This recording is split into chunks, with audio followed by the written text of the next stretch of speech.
Հիմա քաղաքացի եմ նաև Ամերիկայի։ Միացյալ Նահանգների քաղաքացիության ձգտել նշանակում է ամեն դեպքում ապագան եւ ճանապարհը տեսնել Միացյալ Նահանգներում։ Չէ, բացարձակ։ Ես իրական ոչինչ չեմ ընտրել։ Դες կա փաստ պարադոքս է գալիս։ Մի կողմից խոսում ես հենց այդ քաղցրության մասին, որը այստեղ ես գտնում, մյուս կողմից կա ընտրություն, որը փաստ է։ Դու ցանկացած պահի կարող ես վերադառնալ եւ վստահ եմ, որ մարդիկ էլ քեզ գրկապած կընդունեն, բայց կա փաստ ընտրել Միացյալ Նահանգների քաղաքացիություն, կա փաստ ապրել Միացյալ Նահանգներում, ժամանակ առ ժամանակ լինել Հայաստանում։ Սպասելիք ունեի ես այդ երկրից ու որի հետևից փորձեցի գնալ։ Մեծ կինո, Հոլիվուդ, վերջը։ Բայց Հոլիվուդը դռները բաց քեզ չէր սպասում, չէ՞։ Չէ, Հոլիվուդը ոչ մեկին դռները բաց չի սպասում։ Ամերիկան այնպեսի տեղ է, որ գնաս պետքա զրոյից սկսես։ Մեկնել Միացյալ Նահանգներ ու ինչ որ ժամանակ անց հասկանալ, որ դու հայկական իրականությունից գնացիր մի ուրիշ հայկական իրականություն։ Ինչպես բախվեցիր այդ իրականությանը։ Որ ես գնայի իմ երազանքի հետևից Հոլիվուդ գնալու իմ ընտանիքը շատ էր դուժել։ Դու ունես կին, երեխա, դու չես կարող գնալ քո կարիերայի հետևից, ու ասես, վայ, սպասեք, դուք, չգիտեմ, մի ձև յոլա գնացեք, մինչև տենամ ես մտնում եմ Հոլիվուդ։ Այնտեղ ինչ էլ անես, հայկական արտադրության մասին է խոսքը։ Սրա կոպին է լինում։ Եղավ միտք, որ անիմաստ էր Միացյալ Նահանգներ գալը, ես Երևանում ունեի ես ամեն ինչը։ Աստղ ամեն օր ասում էր, վաղ հետ են գնում, ասում եմ, հո վաղ հետ են գնում։ Դու առավոտ արդեն ենք ասում ենք, սպասում մի հատ մի բանն էլ անենք։ Ձևավորվելու շրջանն է, շատ դժվար շրջան է։ Չգիտեմ, երևի իմ բախտը շատ է բերել։ Ես այդքան հոգսերի ու կենցաղային խնդիրների առաջ չեմ կանգնել։ Եթե ես ելքի դրսի իրավունք չունենայի, ես մի ժամ չէի ապրի։ Ես միշտ տեսել եմ, թե ինչքան է քո թիկունքում միշտ եղել աստղիկի քեզ հավատալն ու սատարելը։ Այո, ինչքան մեծ բան եղել է իմ կյանքում, իմ կարիերայի մեջ, այդ ինքն է ինձ հրել դեպի դա։ Մենք տղամարդիկ իրականում ինչ անում ենք, կանանց համար ենք անում։ Հակառակ սեռի ուշադրության կենտրոնում էր երիտասարդ տղա։ Ինչպես էր անդրադառնում քո եւ աստղիկի հարաբերությունների վրա։ Եթե հակառակը լիներ, ես կարող խելագարվեի։ Ես միշտ խանդում եմ իմ կնոջ։ Միշտ դժվար ինքից նկատած լինել։ Նաև տարիքով ավելի փոքր էր։ Հա, իմ նման տղու չէր նկատի էլի ինքը հաստատ։ Այս ընթացքում դու որպես հայր ինչպես փոխվեցիր։ Հարիգի ժամանակ ահավոր շոկ եմ ունեցել, ահավոր։ Ես չէի հասկանում, որ ես պապա եմ։ Մեղքի զգացումը, որը Արեգի հանդեպ ունեցել եմ, այդ ինձ շատ տանջել միջև օրս։ Մարկով փորձեցի մի քիչ բերեմ բալանսի։ Հաղորդման գործընկերն է Իմպլանտում ստոմատոլոգիական եւ կոսմետոլոգիական կլինիկան։ Դու ինչի՞ մաս։ Լայֆրումում այսօր դերասան Դավիթ Թադևոսյանն է։ Ողջույն Դավիթ։ Ողջույն Ամալիա ջան։ Բարի գալուստ Հայաստան։ Շնորհակալություն։ Որքան ժամանակ է Հայաստանում չէր եղել։ Այս շրջանում երկու անգամ արդեն եղա, որովհետեւ սրանից մի ամիս առաջ մայիսին նորից եկել էի գործով, ֆիլմի նկարանում եղավ, որից հետո գնացի, հիմա էլ թատրոնի առաջարկով եմ եկել, իսկ այս տարվանից առաջ 3 տարի չի եղել, որը բավականին երկար էր իմ համար։ Ձեր Միացյալ Նահանգներ մեկնելու որոշումը տարիներ առաջ ինչ որ առումով անսպասելի էր, թե դա երազանք էր, որի հետևից գնում էիք։ Իրականում անսպասելի էր, մենք մի քանի անգամ գնացինք որպես տուրիստ այնտեղ։ Մի տեսակ սպասելիք ունեի ես այդ երկրից ու որի հետևից փորձեցի գնալ։ Դրա համար գնացինք, իսկ ընտանիքիս համար ընդհանուր առմամբ շատ անսպասելի որոշում էր այդ։ Ինչ սպասելիք ունեիր։ Դե մեծ կինո, Հոլիվուդ, վերջը։ Այն ինչ կարա ամերիկան տա դերասանին, էլի որպես մասնագետ։ Իսկ ինչ տվեց քեզ Ամերիկան։ Օ շատ բան ա տվել, շատ լավ բան ա տվել, շատ ինքնուրույնություն ա տվել, տարբեր ազգերի մեջ ապրել ա սովորացրել, տարբեր մշակույթներին մոտ լինել ա սովորացրել, մասնագիտական եւս ահագին բան տվել ա, որի համար իրոք այս տարիները կարծում եմ իզուր չի անցել։ Բայց Հոլիվուդը դռները բաց քեզ չէր սպասում, չէ՞։ Չէ, Հոլիվուդը ոչ մեկին դռները բաց չի սպասում իրականում։ Այնտեղ շատ դժվար է հայտնվելը ու բավական մեծ ճանապարհ պետք է անցնես դեպի այդ դուռը հասնելը։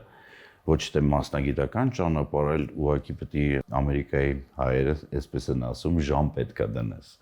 դրա վրա։ Ամեն դեպքում երազանքով գնալ Միացյալ Նահանգներ ու ինչ որ պահի առերեսվել իրականությանը, որ Միացյալ Նահանգներում քո կյանքը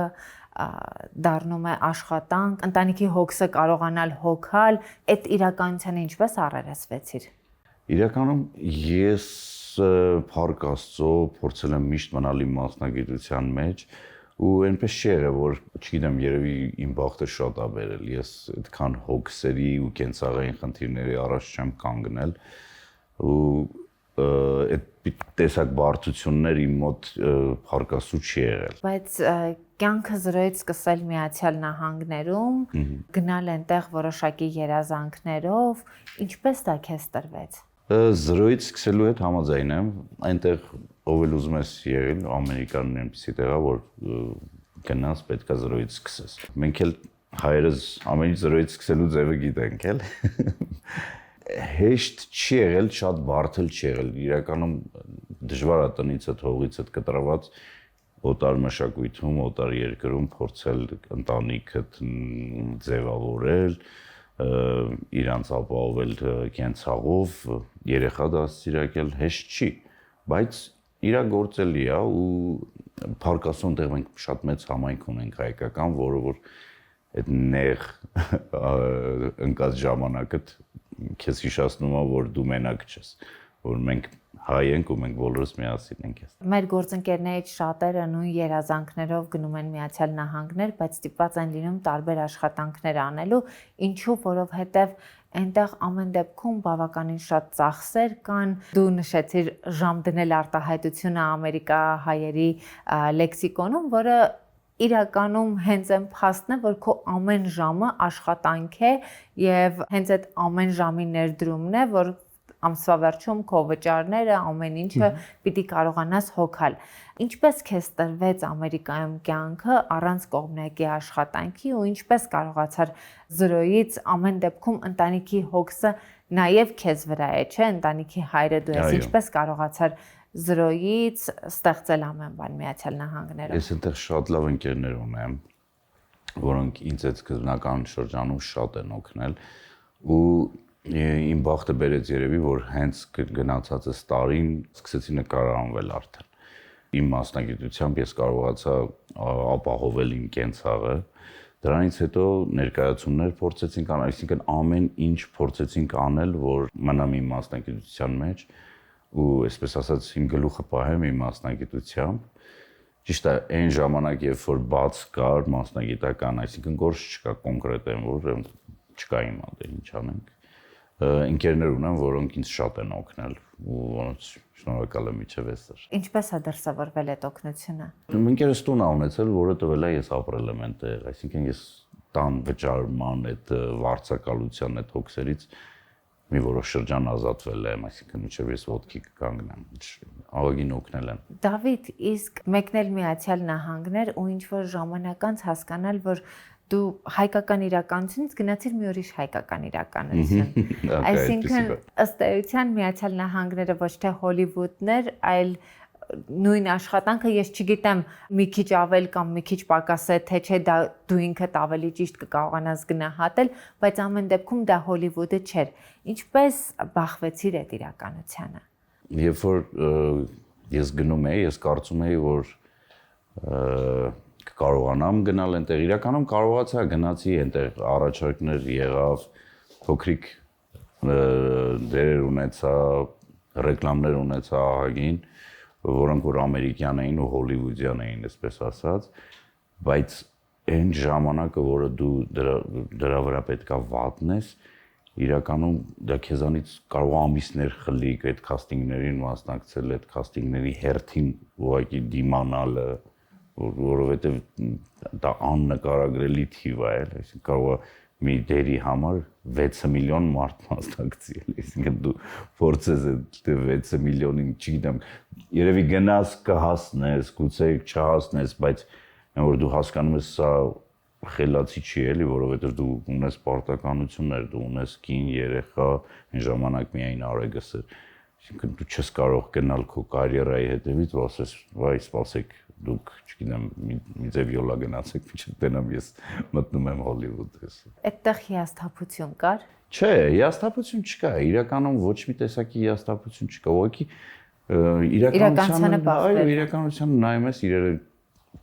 պետք է կարողանաս ճիշտ կողմնորոշվել, այսինքն ես էգոիստ չեմ, որ ասեմ, չէ, ես եկել եմ կարիերայիս հետևից ու գնում եմ կարիերան, ես ունեմ պարտականություններ, ես ծնող եմ, ես ամուսին եմ, ես չեմ կարող ուղղակի ասեմ, վայ, ես դերասան եմ, թողեք ինձ հանգիստ, ես գնամ, որ ես գնայի իմ երազանքի հետևից Հոլիվուդ գնալու իմ ընտանիքը շատ էր դուժել, որովհետև այդ մի օրվա գործ չի, այդ 10 օրվա գործ չի, այդ կարող է տևի ամիսներ, կարող է տևի տարիներ, բայց եթե դու քեզ տվեցիր այնտեղ, ընտանիքդ ոնց ապրել։ Բայց երբ դու հասկացար դա, գիտակցեցիր դա, քեզ մոտ եղավ միտք, որ անիմաստ էր Միացյալ Նահանգներ գալը, ես Երևանում ունեի ես ամեն ինչը։ Եղել է, մտքերը տարբեր են ու գալիս են։ Եղել է ժամանակ, որ ասել ես ստեղ երեխա չեմ ուզում մեծացնել։ Եղել է ժամանակ, որ ասել ես ստեղա ճիշտ տեղը մեծացնելու։ Հակասական մտքերը անընդհատ գալիս են, որովհետև երբ որ դու սկզբնական շրջանում հələ քեզ գտած չես, ինչ տեսակի միտք ասես գալիս է։ Ինչ տեսակի, աստղ ամեն օր ասում էր վաղ հետ են գնում, ասում եմ հո վաղ հետ են գնում։ Դու առավոտ արդեն ենք ասում ենք, սպասում մի հատ մի բանն էլ անենք, այտենց ձևավորվելու շրջանն է, շատ դժվար շրջան է իրականում։ Վերադառնալու մասին ավելի շատ սկզբում եք խոսում, թե հիմա։ Վերադառնալու թեման չի դադարում։ Ինչ որ շրջաններ են լինում, երբ սրվում է, չէ, այդ թեման։ Ընտանիքները տարբեր են, թեմաները տարբեր են, օրինակ ես ունեմ ընկերներ, ովքեր այստեղ ամեն ինչ վաճառեցին, գնացին 2 տարի հետո վերադարձան զրոյից, այստեղ զրոյից նորից սկսեցին։ Քանի որ շատ տարբեր է մարդկանց մոտ, մարդկա սկզբում կանալու շրջանում անընդհատ մտածում ինչու թողեցի եկա, մարդկա տարիներ հետո հասկանում է, որ ինքը 8 տարի անցավ, 9 տարի անցավ, կարոտին չի կարողանում համակերպվել, ավելի սրվում է այդ փուլում, այդ կոնտեքստում եմ հարցը տալիս։ Հիմա կարոտը շատ սրված է։ Մեր էս գնալ գալը եթե չլինի, իսկապես ես կխելագարվեի ուղղակի։ Եթե այսպես ռուսերեն ասեմ, «Ни въездной» լինեի, հայերեն ոնց է։ Ելքի իրավունք չունենայի։ Հա, եթե ես ելքի դրսի իրավունք չունենայի, ես մի ժամ չէի ապրի այնտեղ։ Բայց այն միտքը, որ դու գիտես, վաղ ուզում ես գնաս, նստում ես, գնում ես տուն։ Այդ մի քիչ թեթևացնում է քո ստրես։ Ու ես այնտեղ ընկերներ ունեմ, ես այնտեղ արդեն ձևավորած հարաբերություններ ունեմ, այնտեղ ես մեծ արդեն մի ընտանիք էլ այնտեղ ունենք մենք։ Դավիթ, իմ գործընկեր իմպլանտում ստոմատոլոգիական եւ կոսմետոլոգիական կլինիկայի կողմից քեզ նվեր քարտ։ Իմպլանտումը ոչ միայն Հայաստանում կլինիկաների ցանց ունի, այլև Մոսկվայում եւ Միացյալ Նահանգներում։ Եթե Հայաստանում չհասցնես օգտվել, կօգտվես Միացյալ Նահանգներում, բայց եթե Հայաստանում օգտվես, կարող ես օգտվել ստոմատոլոգիական կենտրոնից, կարող ես օգտվել կոսմետոլոգիական կենտրոնից։ Իսկ եթե որոշես Միացյալ Նահանգներում օգտվել, պիտի օգտվես ստոմատոլոգիական կենտրոնից։ Շնորհակալություն, շատ շնորհակալ։ Սիրով։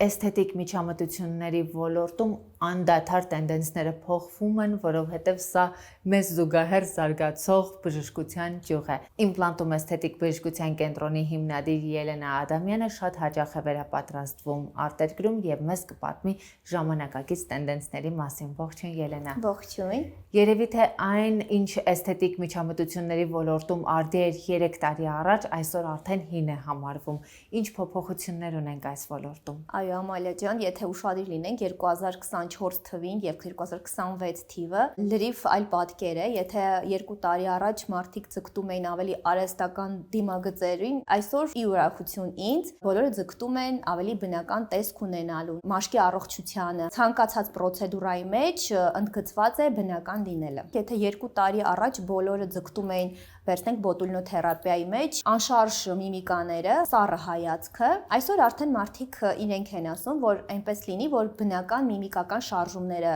պահպանվեն, պարզապես կնճիռները վերանան։ Այսինքն հիմա ավելի կանխարգելիչ նպատակով ենք, հա, իրագործում։ Նույն շրթունքների պարագայում այն մարդիկ, ովքեր որ շատ ֆիլեր ունեն ներարկած, արդեն հեռացնում են եւ ձգտում են ավելի բնական ուրվագծին։ Այսօր շատ է փոխվել շուկան, տենդենսը եւ դա նաեւ գալիս է մեր հոլիվուդյան դերասանուհիների թելադրածից, այս պայն իրենք բնական տեսք ունեն եւ անգամ կան կնճիռներ, որոնք իրենք ցույց են տալիս, բայց ավելի խնամված տեսքով են հանդես գալիս։ Ինչ նորամուծություններ կան այս ոլորտում։ Հիմա շատ տարածված է Barbie Botox ասվածը, այլ անվանում ունի։ Բժշկական անվանումը դա Traptox ասված է, այսինքն տրապեցիուս մկանների հատվածում բոտուլինոտոքսինի միջոցով ներարկում է կատարվում։ Ուսային հատվածի մկանները, որտեղ շատ գերլարված են լինում եւ բերում են ողնաշարային դիրքի որոշակի կծկված լինելուն, այդ ժողովրդի լեզվով ասված կուզ ասվածը, տվյալ հատվածում մկանները մի փոքր թուլացնում ենք, դա իհարկե բերում է կոմֆորտ զգացողության, այնուհետև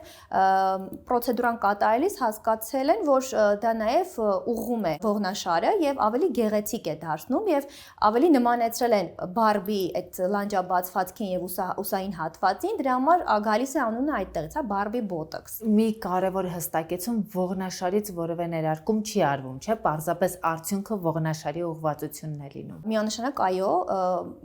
կատարվում է միայն մկաններում եւ ուզում եմ այստեղ հավելել, որ շատերը ռիսկային վերցնում են կետերը եւ ներարկում են, չլինելով, հա, տվյալ մասնագետը,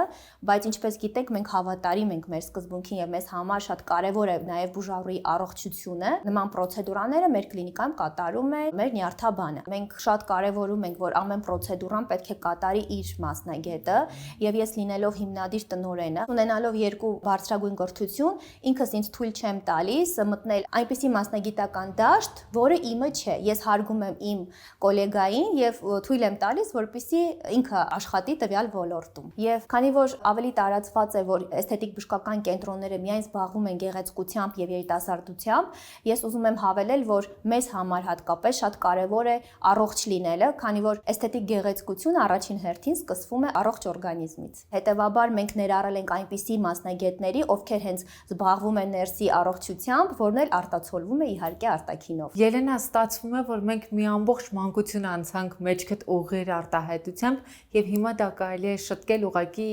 մի փոքր ներարկմամբ։ Այո, կարելի է։ Սա հիմնականում այնպիսի խնդիր է, որը մասնագիտությունից ելնելով կարելի է, հա, ձեռք բերել։ Այն մասնագետները, ովքեր ունեն հարկադրական դիրք, IT ոլորտի մասնագետները, ովքեր անընդհատ նույն դիրքով նստած գլուխը կախ աշխատանք են իրականացնում։ Ինչու՞ չէ նաև մենք, ատամնաբուժերը, կան մասնագետներ, ովքեր չեն կարողանում գնալ երկարատև մերսումների, հա, որոշակի բուժումների, այդ ժամանակը չեն ունենում։ Դրա համար է շատ կարևոր նյարդաբանի ներգրավվածություն այս պրոցեդուրայի մեջ, որովհետև ինքը կարող է որոշել այդ պրոցեդուրան ավելի հարմար է տվյալ մասնագետին, թե ուղղակի պետք է կատարել օրինակ ֆիզիոթերապևտիկ կամ մերսումային լուծումներ։ Պրոցեդուրայի բուժառուները տարիքային սահմանափակում ունեն։ Տարիքային սահմանափակում չկա, գիտեք, քանի որ մեր օրենսդրությամբ 18 տարեկանից սկսած անձիկ կարող են դիմել տվյալ պրոցեդուրան կատարելուն, ապա եթե կա խնդիրը, կարող են ինչու հանգիստ դիմել, որովհետև այս խնդրով զբաղվում է բժիշկը։ Ուսագոտիների այս պրոցեդուրայի թիրախում միայն կանայք են, թե տղամարդիկ էլ կարող են իրականացնել Barbie Botox կոչվածը։ Իհարկե կարող են դիմել նաև տղամարդիկ եւ այս պարագայում։ Բայց անունը կմոռանաք։ Այո, մենք կարող ենք ասել Traptox։ Ելենայի Instagram-յան էջն ու իմպլանտումի տվյալները կթողնեմ հաղորդման նկարագրության բաժնում։ Դավիթ, իսկ մասնագիտության առումով ամեն դեպքում, երբ որ դու հիմա համեմատում ես, մենք գրեթե 50% հարաբերակցություն ունենք Հայաստանում եւ Միացյալ Նահանգներում։ Հիմա խոսում ենք այն կետում, երբ դու հավասար ճամփաբաժան ունես 9 տարի Միացյալ Նահանգներում, 9 տարի Հայաստանում էկրանային կյանքը, որովհետեւ թատրոնի կյանքը շատ ավելի երկար է։ Որ 9 տարիներ քեզ համար ավելի արդյունավետ։ Դստեղ 9 տարի։ Այսինքն Միացյալ Նահանգներում ինչ-որ առումով հետ քայլեր դա։ Հա, միանշանակ, որպես մասնագիտական միանշանակ։ Դա չի քննարկվում, դա չես կարա բացառես։ Այստեղ ես գիտեի, որ այս տարի ես զբաղված եմ, մյուս տարի այնտեղ եմ զբաղված, այն մյուս տարի այնտեղ, այսինքն ես 2008 թվականից նկարվում եմ, մինչև 17 թվեի մեկնելուց 5 օր առաջ ես նկարվել եմ ու դադար չեմ ունեցել նույնիսկ մի շաբաթ։ Պրոյեկտները հետև գնացել են 9 տարի։ Երբ որ տեղափոխվեցի այնտեղ այդ ակտիվությունը չկա։ Այնտեղ կա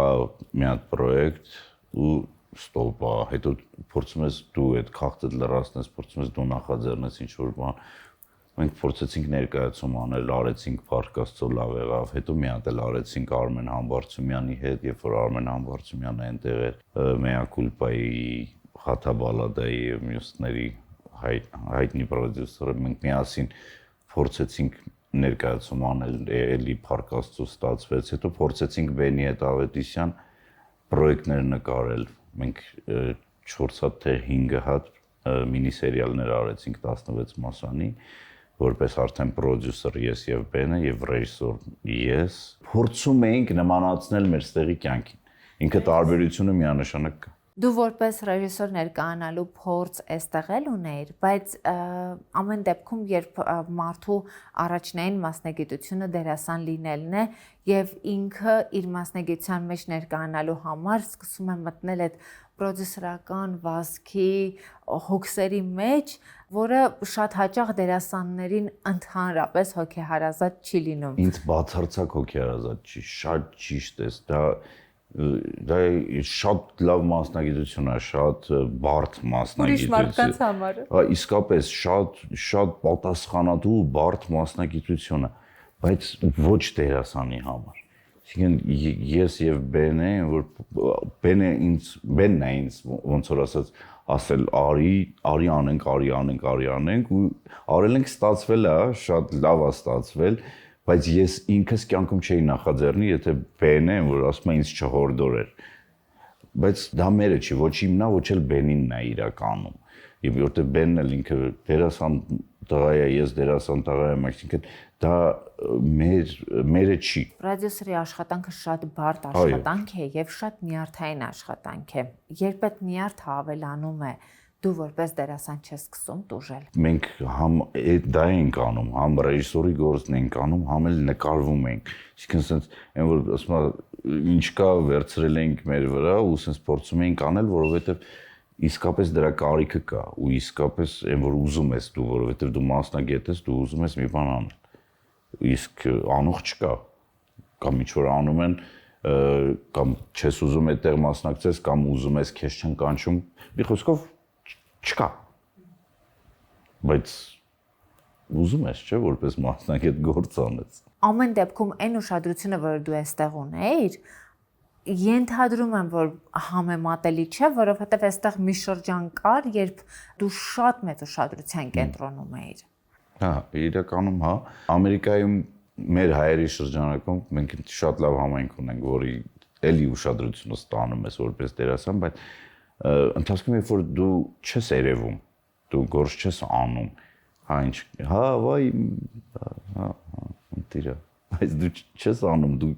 դրա պահանջը ունես, դու ոչ թե միայն ուշադրության պահանջը ունես, ուշադրության պահանջը էլի որպես արտիստ բոլոր յուրաքանչյուր արտիստ ուշադրության պահանջ ունի, բայց նաև արտիստ լինելու պահանջ ունես։ Այսինքն դու ուզում ես քեզ ռեալիզացնես, քո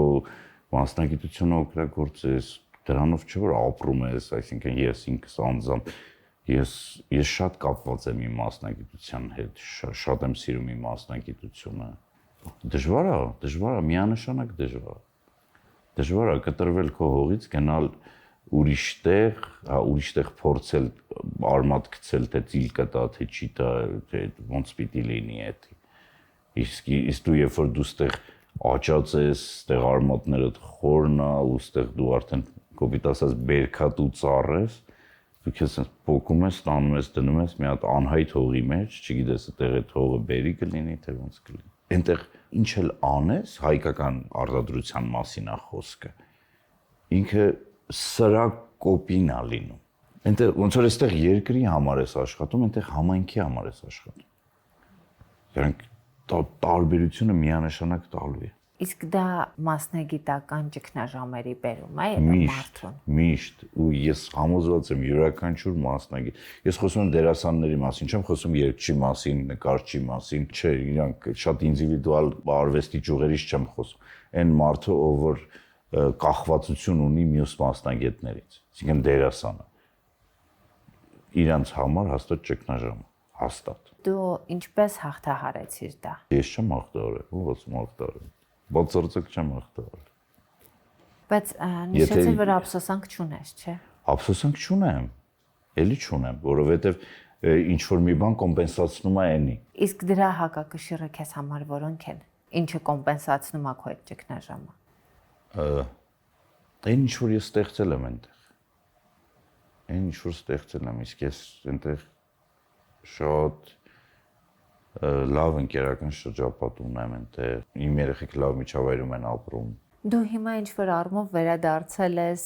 մի կետի, որտեղ գիտես, որ ամուր ես, որքան էլ բացակայել ես, ամեն դեպքում ինձ թվում է տան զգացողությունը այստեղ գալիս լինում է։ Միանշանակ, սա իմ տունն է։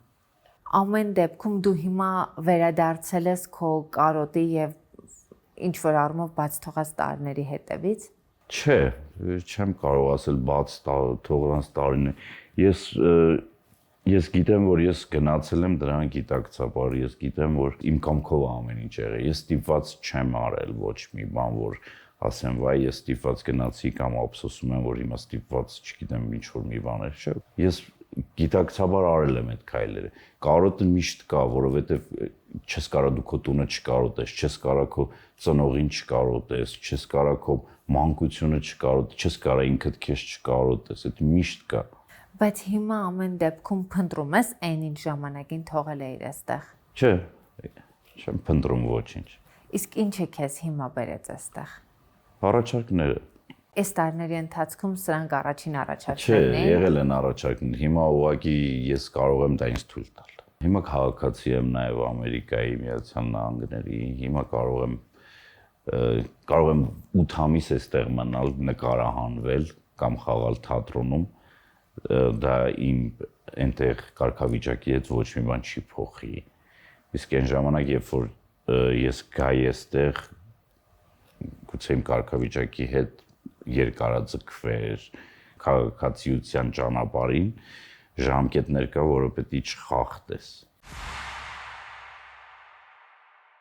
Ատամնաշարի ուղղման նորարարական միջոցն արդեն Հայաստանում է, ու սա ինձ շատ է հետաքրքրում, քանի որ մի ամբողջ կյանք վախեցել եմ բրեկետներից, բայց այս տարբերակից օգտվելու եմ։ Հիմա եւ ինձ համար կոնսուլտացիա ենք անելու եւ ձեզ համար կարեւոր հարցերի պատասխաններ ենք ստանալու իմպլանտումի հիմնադիր Հայաստանի գլխավոր ստոմատոլոգ Դավիթ Մաթևոսյանից։ Ողջույն Դավիթ։ Ողջույն Ամալիա։ Էլայներները ատամնաշարի ուղղման նորարարական մեթոդ են, որը նաեւ պակաս տրավմատիկ է։ Ինչ առավելություններ ունի ատամնաշարի ուղղման այս տարբերակը։ Էլայներները հնարավորություն են տալիս ատամնաշարը ուղղել թափանցիկ կապաների միջոցով։ Մենք խուսափում ենք բրեկետների կրումից, որը որ ինչպես գիտենք շատ դեպքերում էսթետիկ առումով անհարմարություն է պատճառում։ Նմանատիպ թափանցիկ կապաներ առաջարկում են մի շարք ընկերություններ, բայց այն առաջին անգամ առաջարկվել է ամերիկյան Invisalign ընկերության կողմից եւ լավագույն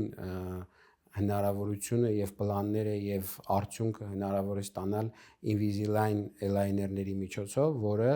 հիմա Հայաստանում, ինչպես նաև Մոսկվայում էքսկլյուզիվ ներկայացում են մեր կլինիկաների ցանցում։ Ինչով է պայմանավորված էքսկլյուզիվ համագործակցությունը։ Քանի որ մենք ունենք կլինիկա Ամերիկայի Միացյալ Նահանգներում, իրենց հետ սկսված համագործակցությունը հետագայում մենք կարողացանք տարածել մեր ամբողջ ցանցի վրա եւ այս պահին կարողանում ենք ներկայացնել եւ Հայաստանում եւ Ռուսաստանի Դաշնությունում։ Արգելքների պատճառով Invisalign-ը չի համագործակցում այնտեղի կլինիկաների հետ, բայց հաշվի առնելով, որ մենք ունենք իրենց հետ էքսկլյուզիվ պայմանավորվածություն, մեր Մոսկվայի կլինիկայում հնարավոր է տեղադրել օրիգինալ Invisalign։ Եթե ես չեմ սխալվում, էլայներները ունեն որոշակի առանձնահատկություններ եւ կան դեպքեր, երբ ամեն դեպքում ծնոտի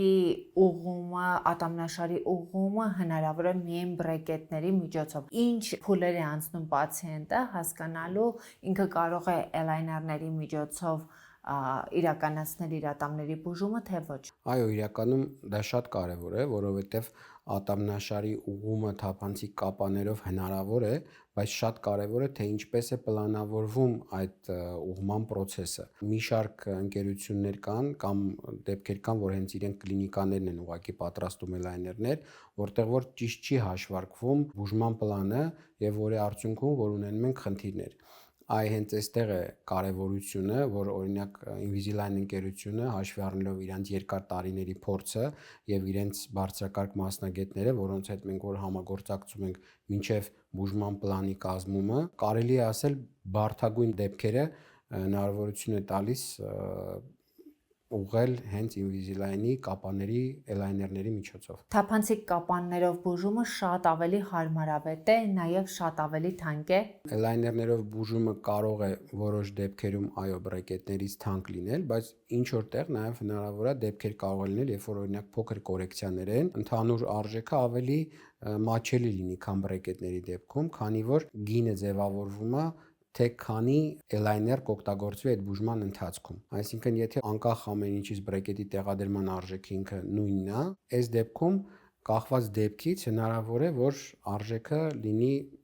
ավելի ցածր։ Պացիենտը ի սկզբանե իմանում է իրեն քանի էլայները պետք թե դա այսպես անակնկալ է բուժման ընթացքում։ Իհարկե, պարտադիր իմանում է, առաջին այցի ժամանակ մենք իրականացնում ենք սկանավորում, նշված սկանավորված ծնոտը եւ ռենտգենները, պացիենտի նկարները ուղարկվում են Invisalign ընկերություն, որտեղ որ տվյալ դեպքի համար ստեղծվում է բուժման պլան եւ ուղարկում են մեզ բուժման պլանը, որը որ մենք պրեզենտացիա ենք անում, ինքը տեսնում է իր աչքով, թե ինչ արդյունք է լինելու բուժման վերջում, այսինքն հատուկ ծրագրի միջոցով մենք կարողանում ենք ցույց տանք ատամների ուղղման process-ը, ցույց է տրվում, թե քանի կապա պետք է էլայներ պետք է օգտագործվի արդյունքը ստանալու համար եւ այդ պահին արդեն կարողանում ենք նաեւ բուժման արժեք հասել։ Իսկ հնարավոր է վերջնարդյունքը տարբերվի այն արդյունքից, որը իրեն ի սկզբանե ցույց էիք տվել։ Վերջնարդյունքը չի կարող տարբերվի այն արդյունքից, որ մենք նախապես պրեզենտացիա ենք արել պացիենտի համար, բայց իհարկե շատ մեծ նշանակություն ունի նաև պացիենտի ճիշտ համագործակցությունը, որտեղ էլայներները աշխատում են այն ժամանակ, երբ որ պացիենտը կրում է։ Եթե պացիենտը ճիշտ չի հետևում կրելու ժամանակացույցին, չի դնում էլայներները, արդյունքը կարող է երկարել կամ արդյունքը կարող է ընդհանրապես չլինել։ Առնվազն 20-ից 22 ժամ պետք է կրի, բայց հեշտ հնարավոր է հանել, այսինքն եթե օրինակի համար ինչ որ 10-15 րոպե իրեն պետք է հանդիպում, խոսել կամ հաց ուտել, այդ ժամանակահատվածում շատ հեշտությամբ հնարավոր է հանել ու տեղադրել։ Խոսքի վրա ազդում է էլայները։ Էլայները ընդհանուր առմամբ խոսքի վրա չի ազդում, բայց սկզբի ժամանակ, երբ որ տեղադրում ենք, հնարավոր է մի քանի օր դիսկոմֆորտ լինի։ Շատ լավ, շնորհակալ եմ։ Շատ սիրելի մարդիկ նաև իմ օրինակով կարող եք հետևել, թե ինչ արդյունք է տալիս Invisalign-ը։ Հենց հիմա ես ատամների բուժման process եմ անցնում, որից հետո արդեն կկրեմ թափանցիկ կապանները եւ հուսով եմ, որ կհարմարվեմ։ Իսկ իմպլանտումի եւ Դավիթ Մաթևոսյանի տվյալները կթողնեմ հաղորդման նկարագրության բաժնում։ Միացյալ Նահանգների քաղաքացիության ձգտել նշանակում է ամեն դեպքում ապագան եւ ճանապարհը տեսնել Միացյալ Նահանգներում։ Չէ, բացարձակ։ Դե այս դեպքում ճանապարհը այնտեղի հետ է, չէ՞ կապում, այսինքն դու քո քաղաքացիությունը, ապագան, հնարավորությունները այնտեղով ես պայմանավորում։ Չէ, ես ուղղակի երբ որ դու ժամանակ ես կոպիտ ասած դնում, էլի այդ ամերիկահայի խոսքով ասեմ, եթե ժամ ես դու դնում այդքան տարի դու այնտեղ ես եղել ու եկել է մի փուլ, որ հեսա կարող է դառնաս քաղաքացի, դու դե պրոստը ասես չէ, ինձ պետք չի, ես մեկը վաղը գնալու եմ կամ գնալու եմ Գերմանիայում ապրել կամ գնալու եմ որտեղ ապրել ու չգնալ այդ մի քանի ամիսների հետևից, դա կարծում եմ սխալ կլիներ իմ կողմից, բացի այդ իմ տղաներն Ամերիկայի քաղաքացի են նաև իրանք վաղը կարող է իրանց ուսումը որոշեն այնտեղ շարունակեն, հետո այնտեղ աշխատեն։ Ընտանիքդ ամեն դեպքում իր ճանապարհը այնտեղ է տեսնում։ Մենք չենք խոսել այդ դրա մասին ու չենք կենտրոնացել կոպիտ ասած այստեղ ենք ապրում, թե այնտեղ ենք ապրում։ Մենք գրեթե ամեն տարի այստեղ ենք լինում։ Իմ տղեկը որ գալիս են այստեղ, դա իրանց հետ տանելը դա մի հատ ուրիշ բան է, իրենք չեն ուզում գնալ, որտեղ բակից չեն ուզում կտրվել, որտեղ միջավայրից չեն ուզում կտրվել, այնտեղ ուրիշ է, այնտեղ բակային կյանք որպես այդպեսին չկա։ Այն ինչին մենք սովոր ենք տեսնել մեր բակերում, մեր երեխեքի, մեր մանկությունը, իրանց մանկությունն ուրիշ է, իրանք ոնց որ ասած, որ այստեղ գալիս են այդ բակային կյանքը, այդ ազատությունը, մենք այստեղ իրանց ազատ ենք չէ՞ թողնում, որովհետև մերն է, մենք գիտենք։ Իսկ այնտեղ մենք չենք կարող ազատ թողնենք իրենց։ Գիտես, այստեղ մի պարադոքս է գալիս, երբ մարդիկ պատմում են, որ այստեղից դժվարությամբ են գնում, բայց ամեն դեպքում իրենք ընտրում են դրսում լինելը, կարոտով ապրելը, այսինքն մի կողմից խոսում ես հենց այդ քաղցրության մասին, որը այստեղ ես գտնում, մյուս կողմից կա ընտրություն, որը փաստ է։ Ինքդ քեզ համար ունես այդ պատասխանը, թե ինչու այս երկու հակասության մեջ ընտրեցիր Միացյալ Նահանգները, թե ուղղակի դա ճանապարհ էր, որը գնաց։ Ես իրական ոչինչ չեմ ընտրել։ Չէ, տես կա փաստ։ Ես ոչ թե Փաստը, որ հիմա այդտեղ եմ ապրում։ Տես, դու ցանկացած պահի կարող ես վերադառնալ եւ վստահ եմ, որ մարդիկ էլ քեզ գրկապած կընդունեն, բայց կա փաստ ընտրել Միացյալ Նահանգների քաղաքացիություն, կա փաստ ապրել Միացյալ Նահանգներում, ժամանակ առ ժամանակ լինել Հայաստանում, այսինքն վերջին 9 տարին գոնե այդպիսին է եղել։ Դրա համար արդեն մեխանիկորեն, եթե փաստերն ենք համադրում, այդ մասին ենք խոսում։ Իսկ եթե փաստերը լինի ժամանակ առ ժամանակ այնտեղ լինելը ոչ տեղ էստեղ։ Դե դա դեռ չկա, երբ որ այդ լինի, այդ մասին կխոսենք։ Ես այս բանը խոսում եմ փաստի մասին, որը որ կա։ Դե չգիտենք կյանքը մեզ ուր կտան։ Միանշանակ մենք չգիտենք վաղը ինչ կլինի։ Տես, ես դրա համար ասացի, որ վստահ եմ, որ երբ որ դու որոշես այստեղ լինես, մարդիկ միևնույն է, քեզ էլի սրտաբաց ընդունելու են։ Ես շնորհակալ եմ միայն այդ մտքից։ Բայց քանի որ մենք այս պահին ունենք այս փաստը, ինձ հետաքրքիր է այս փաստի վերաբերյալ խոսելը, որովհետև այս պահին դա ունենք, վաղը կփոխվի իրականությունը, այդ փոխված իրականության մասին կխոսենք։ Այ, դժվար է, չգիտեմ, իրականում չգիտեմ։ Իրականում այն էր, որ կարծեցի, որ կգնամ այնտեղ ու կմտնեմ Բրեդ Պիտի հետ։ Չէ, այդ կատակ եմ անում։ Չգիտեմ, իրականում չգիտեմ։ Այնդ գայթակող բան կա իրականում Ամերիկայի մեջ։ Երբ որ դու գնում ես տուրիստ, մենք յուրախաղերով գնացինք, հետո որպես տուրիստ գնացինք, եւ որ ասում ես, շատ լավ է։ Շատ լավ է այստեղ։ Շատ հանգիստ է այստեղ, ունավոր է եւ այլն, եւ այլն, եւ այլն։ Ու որ ասում ես, լավ, հələ մի քիչ այստեղ բզբզանք կոպիտ ասեմ։ Դու հումորով նշեցիր կգնամ Բրեդ Պիտի հետ, բայց կար հայկական իրականությունում մի ժամանակաշրջան, երբ դու գրեթե այդ Բրեդ Պիտն էր հայկական իրականության մեջ, ոչ թե ուղիղ նմանությամբ, այլ այն առումով, որ հակառակ սեռի ուշադրության կենտրոնում էր, երիտասարդ տղա, որքան էլ այդ ժամանակ արդեն ամուսնացած էր, ամեն դեպքում կարծում եմ, որ դա որոշակի այդ ուշադրությունը հաճելի է լինում մարդու համար, առավել եւս երբ ընտրել է դերասանի մասնագիտությունը, այդ ադրենալին է տալիս ձգտելու ավելին։ Այո, դու ավելի ճիշտ պատասխան գտար։ Ես ուզում եմ, բայց քեզ հետ գանք պատասխաններին, ոչ թե ես։ Իսկ այդ ադրենալինը քեզ ավելի շատ օգուտ տվեց, թե վնաս։ Օգուտ տվեց որպես մարդ, որպես անհատ ձևավորվել, որպես ավելի ճկուն ու ավելի հասուն դառնալ, բայց որպես մասնագետ չէ։ Այն շրջանը, երբ դու այստեղ մեծ ուշադրության կենտրոնում էիր, ինչպես էր անդրադառնում քո բնավորության տեսակի վրա։ Ես ամաչկոտ եմ, դու դա լավ գիտես։ Ինչ շատ հաճելի է այդ ուշադրությունը իրականում։ Ես շատ շոյվում եմ, ես շատ գնահատում եմ մարդկանց ուշադրությունն ու սերը, բայց միևնույն ժամանակ էլ ամաչում եմ իրենց ասել դրա մասին, որ ես գնահատում եմ ձեր վերաբերմունքը ու շատ զգացված եմ լինում, երբ նկատում եմ ձեր ուշադրությունը։ Ես իրոք ամաչկոտ եմ, ես հիմա նույնիսկ այդ թեմայով խոսելիս ամաչում եմ։ Բայց այն շրջանում ամեն դեպքում երիտասարդի համար մի քիչ մեծամտանալու վտանգ չի գալիս առ։ Ես հասցրել եմ մեծամտանալ ինստիտուտում, առաջի կուրսից էլ բավականին լուրջ դերեր եմ խաղացել ու ինձ մեր Պակալենին, այսպես ասած, իմ հասակակիցները արդեն լավ գիտեին, ինձ գիտեին գրեթե տարիքով դասախոսները, մասնագետները իմ մասին խոսում էին, այդ ժամանակ այդ մեծամտանալը ոնց ասեցի Ռամալյա ջան, եղել է այդ տարիներին ու շուտ անցել է։ Ինչի շնորհիվ անցել։ Որտեղ ես հասկացա, որ իմ աչքը կանգնի հիմա։ Երբ որ 18 տարեկան էի, խաղում էի Լևոն Շանթի կայսրը ու բավականին հաջող ստացված ներկայացում էր, ինձ հետ մասնագետներ էին խոսում այդ կերպարի մասին, իմ դերակատարման մասին, մեզ հրավիրեցին Գյումրու դրամատիկական թատրոնում այդ ներկայացումով հյուրախաղերի ու այն ժամանակ Ծատուրյանը լուսահոգի գեղարվեստական ղեկավարն էր, թե գլխավոր ռեժիսորն էր այդ թատրոնի, քիչ էր հավատում, որ ես 18 տարեկան եմ։ Ինձ ասում էր, մենք որտեղ ենք հանդիպել, ասում եմ, ես ուսանողն եմ ձեր ինստիտուտի, ո՞ստե որտեղ, ո՞ստե ասում, դու 18 տարեկան։ Այսինքն այդ ուշադրությունն ու այդ հաջողությունը մի պահ այտենց տանում է, բայց հետո հասկանում ես, որ այդ խանգարելու է քեզ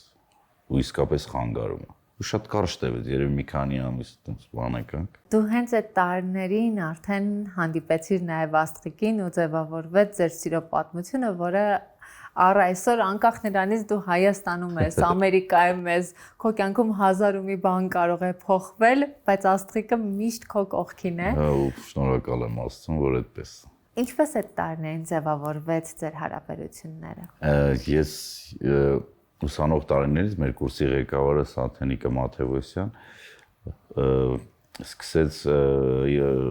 գեղարվեստական ղեկավարն էր Փոսի թատրոնի, Երևանի պետական փորձարարական երիտասարդական թատրոնի ու ինձ տարավ իր հետ այդ թատրոն։ Այդ թատրոնում մենք խաղում ենք շատ լավ ներկայացումներ, մինչև թատրոնի փակվելը ու այդ ընթացքում նաև հրավերով Աստղիկին հրավիրեցին մեր թատրոն մի ներկայացումով։ Ես Աստղիկին գիտեի ուսանող տարիներին, իրանք շուտ էին ավարտել։ Ես այն ժամանակ այտենց իմ եղբայրը այնտեղ էր սովորում, ես գնում գալիս էի ինստիտուտ որպես ազատ ունկնդիր, որպես նոր սեր դեպի թատրոն ու թատերական աշխարհի մոտ sense ծնված, գնում էի իր այդ, ես դպրոց չէի գնում էի այնտեղից։ Աստղիկին գիտեի այդ տարիներից, բայց դժվար ինքնից նկատած լինել, ես մի քիչ այնպես սև շորերով բանը։ Նաև տարիքով ավելի փոքր էր։ Հա, 3 տարի փոքր է իրեն, հա։ Ու այնպես իմ նման տղու չէր նկատի էլ ինքը հաստատ էր այդ տարիներ։ Բայց հետո որ եկավ թատրոն արդեն նորովի սկսվեց մեր ծանոթությունը։ Հետո իրեն դուրս հանեցիր դերասանական ճանապարհից։ Չէ, ոսում։ Փաստերը Դավիթ։ Չէ, ես ֆիլմ եմ նկարել, որի մեջ ինքը խաղում է։ Ես հիշում եմ այն ժամանակ Աստղիկը բողոքում էր տարիներ առաջ։ Երբ որ Հայաստանում էինք, հա, երբ որ Հայաստանում էինք, հա։ Ես գիտեմ ինչի մասն եմ խոսում դեռ։ Դու գիտես, դե։ Հա, այն ժամանակ, հա։ Խանդն էր պատճառը։ Հա, ես միշտ խանդում եմ իմ կնոջ։ Միշտ։ Հիմա համաձայն ես իր նկարահանվելուն, որովհետև քո նախագծերն է, քեզ հետ է, իսկ այն ժամանակ մտավախություն կար, որ առանձին կարիերա կսկսի։ Չէ, իրականում ես մի քիչ շատ եմ, որ բան եմ էլի, ինչի իմն է էլի։ Թող մնա իմ մոտ։ Չէ, առանձին կարիերա չէ։ Աստղը շատ շնորհքով է, ամեն ինչում այն շնորհքով, ինքը ինչ նախաձեռնի ինքը շատ լավ է անում, ամեն ինչ։ Բայց ես մի քիչ շատ խանդոտ եմ, մեղավորը ես։ Այն ժամանակ հեշտ եկաք այդ լուծմանը, որ Աստղիկը որոշակի շրջանում ամեն դեպքում չի նկարահանվի, չի խաղա, որովհետև ինքն էլ էնտուզիազմով մտել էր դերասանական ոլորտ։ Դե իրականում իրերն է այնպես դասավորվել, այնպես չի, որ ես այդպես հիմա խոսում եմ, բայց իրականում այդպես մի խոչընդոտ ես չեմ հանդիսացել, որովհետև մենք ամուսնացանք, Արեգս ծնվեց, այսինքն այդ շրջանը, որը պետք է մաման տանը լինի, ոչ թե Եթե Աստղիկ այստեղ լիներ, ինքը շատ գեղեցիկ եւ հստակ կձևակերպեր պատասխանի, մի քիչ խուսափողական պատասխան է տալիս իրականում։ Բայց նոր ձևավորվող ընտանիքը հիմա պատկերացնում ես Արիգը համ ինձ չտեսներ, համ աստղին չտեսներ, ինչ էր լինի էլի ընտանիք։ Չէ, ինքնաբերաբար եղավ, որովհետև մենք ընտանիք դարձանք ու հասկացանք կարևոր բաները մեր կյանքում, ինչն է կարևոր։ Փոխարենը ունենք հրաշալի ընտանիք։ Ոչ մի բան չենք ափսոսում։ Կարող եմ ասել նույնիսկ ինքը իրեն հետ բայեց, որ ես գնամ, որ ինքը ընտանիքի, այն որ ասում է ընտանիքի մասին վրա դրսի մասը կորը, իրականում որպես մասնագետ կարծում եմ, որ իր համար էլ է շատ դժվար այդպես, բայց մենք ամեն ինչ արել ենք ու ամեն ինչ փորձել ենք անել, որ այդ բացը ինչ որ չափով կարողանանք լրացնենք, փոքր դեր կլինի, մեծ դեր կլինի, կապ չունի, փորձենք մի բան անել ու միասին անենք, որը ամեն դեպքում ինձ հաճելի է իր այդ անել, դու այդպես մի ասա, որ իմ հսկողության տակ չէ, ինձ հաճելի է։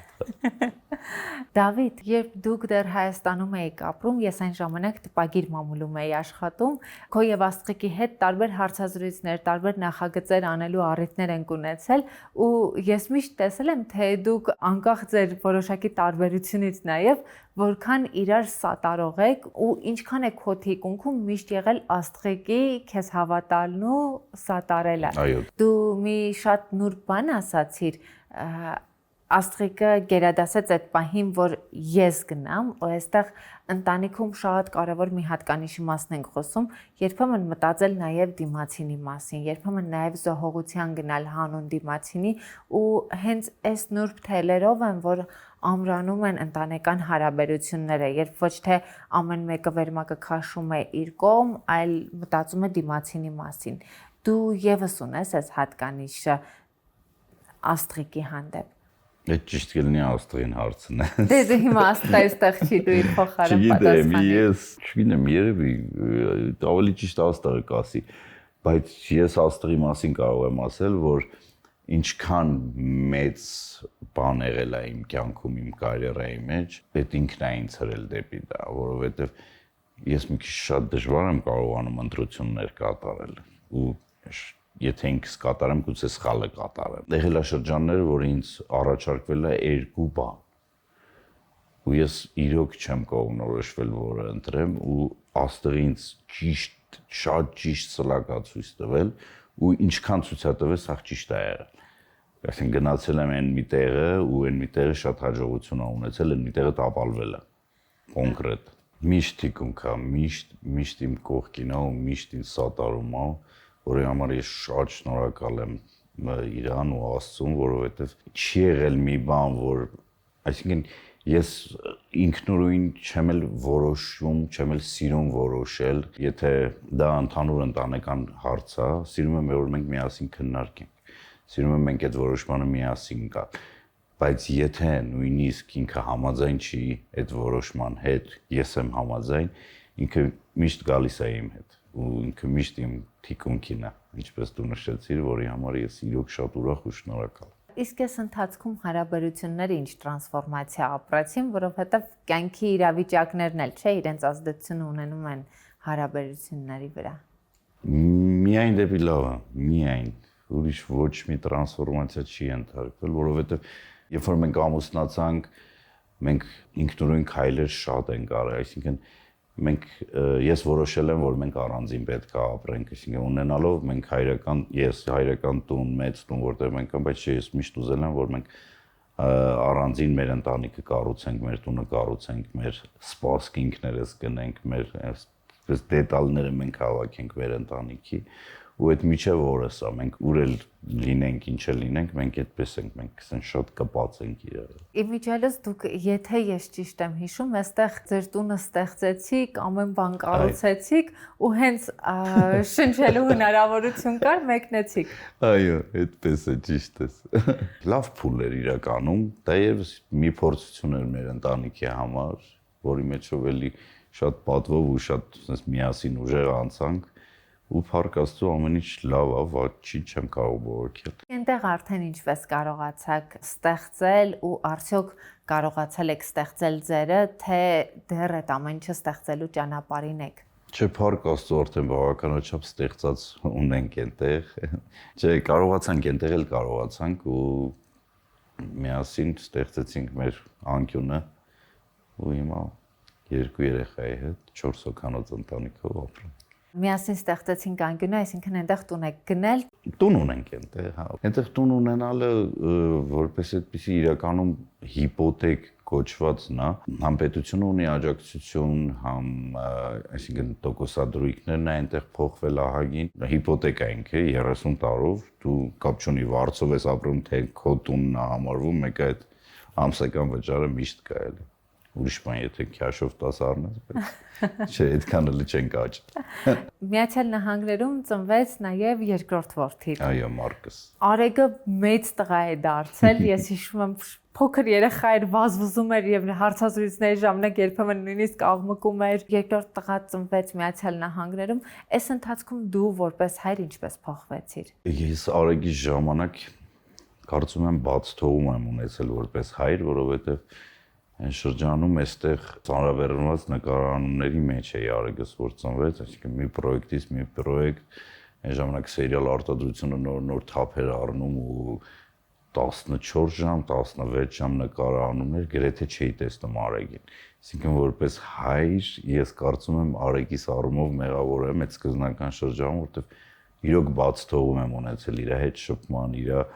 նույնիսկ Արեգը որ առաջի անգամ խոսել է, ես Ամերիկայում հյուրախաղերի էինք մենք այս ժամանակ։ Աստղը զանգեց, ասաց պապա է ասում, կարոտից ասում է հեռուստացույցին տեսել էր, պապա էր ասել։ Այդ բացը, որը որ Արեգի հետ ունեցել եմ, փորձել եմ ամեն կերպ Մարկի հետ լրացնել։ Այսինքն Մարկը որ ծնվեց, ես այն որ դաթար վերցրեցի, ասացի ես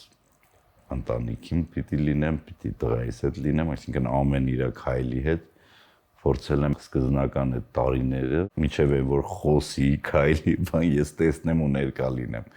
Այդ առումով որպես հայր կարծում եմ որ տրանսֆորմացիա ունեցել է ինձ մոտ։ Ես ինքս եղել եմ որպես հայր։ Նախ մեղքի զգացումը, որը Արեգի հանդեպ ունեցել եմ, այդ ինձ շատ տանջել միջև օրս, Մարկով փորձեցի մի քիչ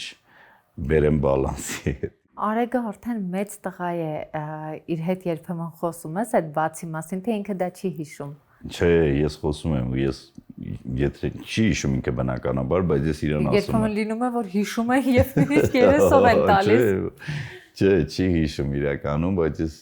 իրան միշտ ասում եմ, տղես, այ կներես ինձ Մարկի, երբ որ մի տարեկան էր, տարիուկ ես էր, ասում եմ, ես գիտես, չէ, տարիքում քեզ շատ քիչ եմ տեսել էլի, անընդհատ քնած էի տեսնում։ Իսկ հետո արդեն հարաբերությունները ինչպես ձևավորեցիր որդուդ հետ։ Մարկի թե Արեգի։ Արեգի, որովհետև արդեն ավելի երևի թե ընկերություն ձևավորելու շրջանն է։ Հա, ես երկուսի հետ էլ ընկերական եմ, երբեք այդպեսի խիստ հայր չեմ եղել ոչ Արեգի նկատմամբ, ոչ էլ Մարկի։ Արեգը դե արդեն ինձնից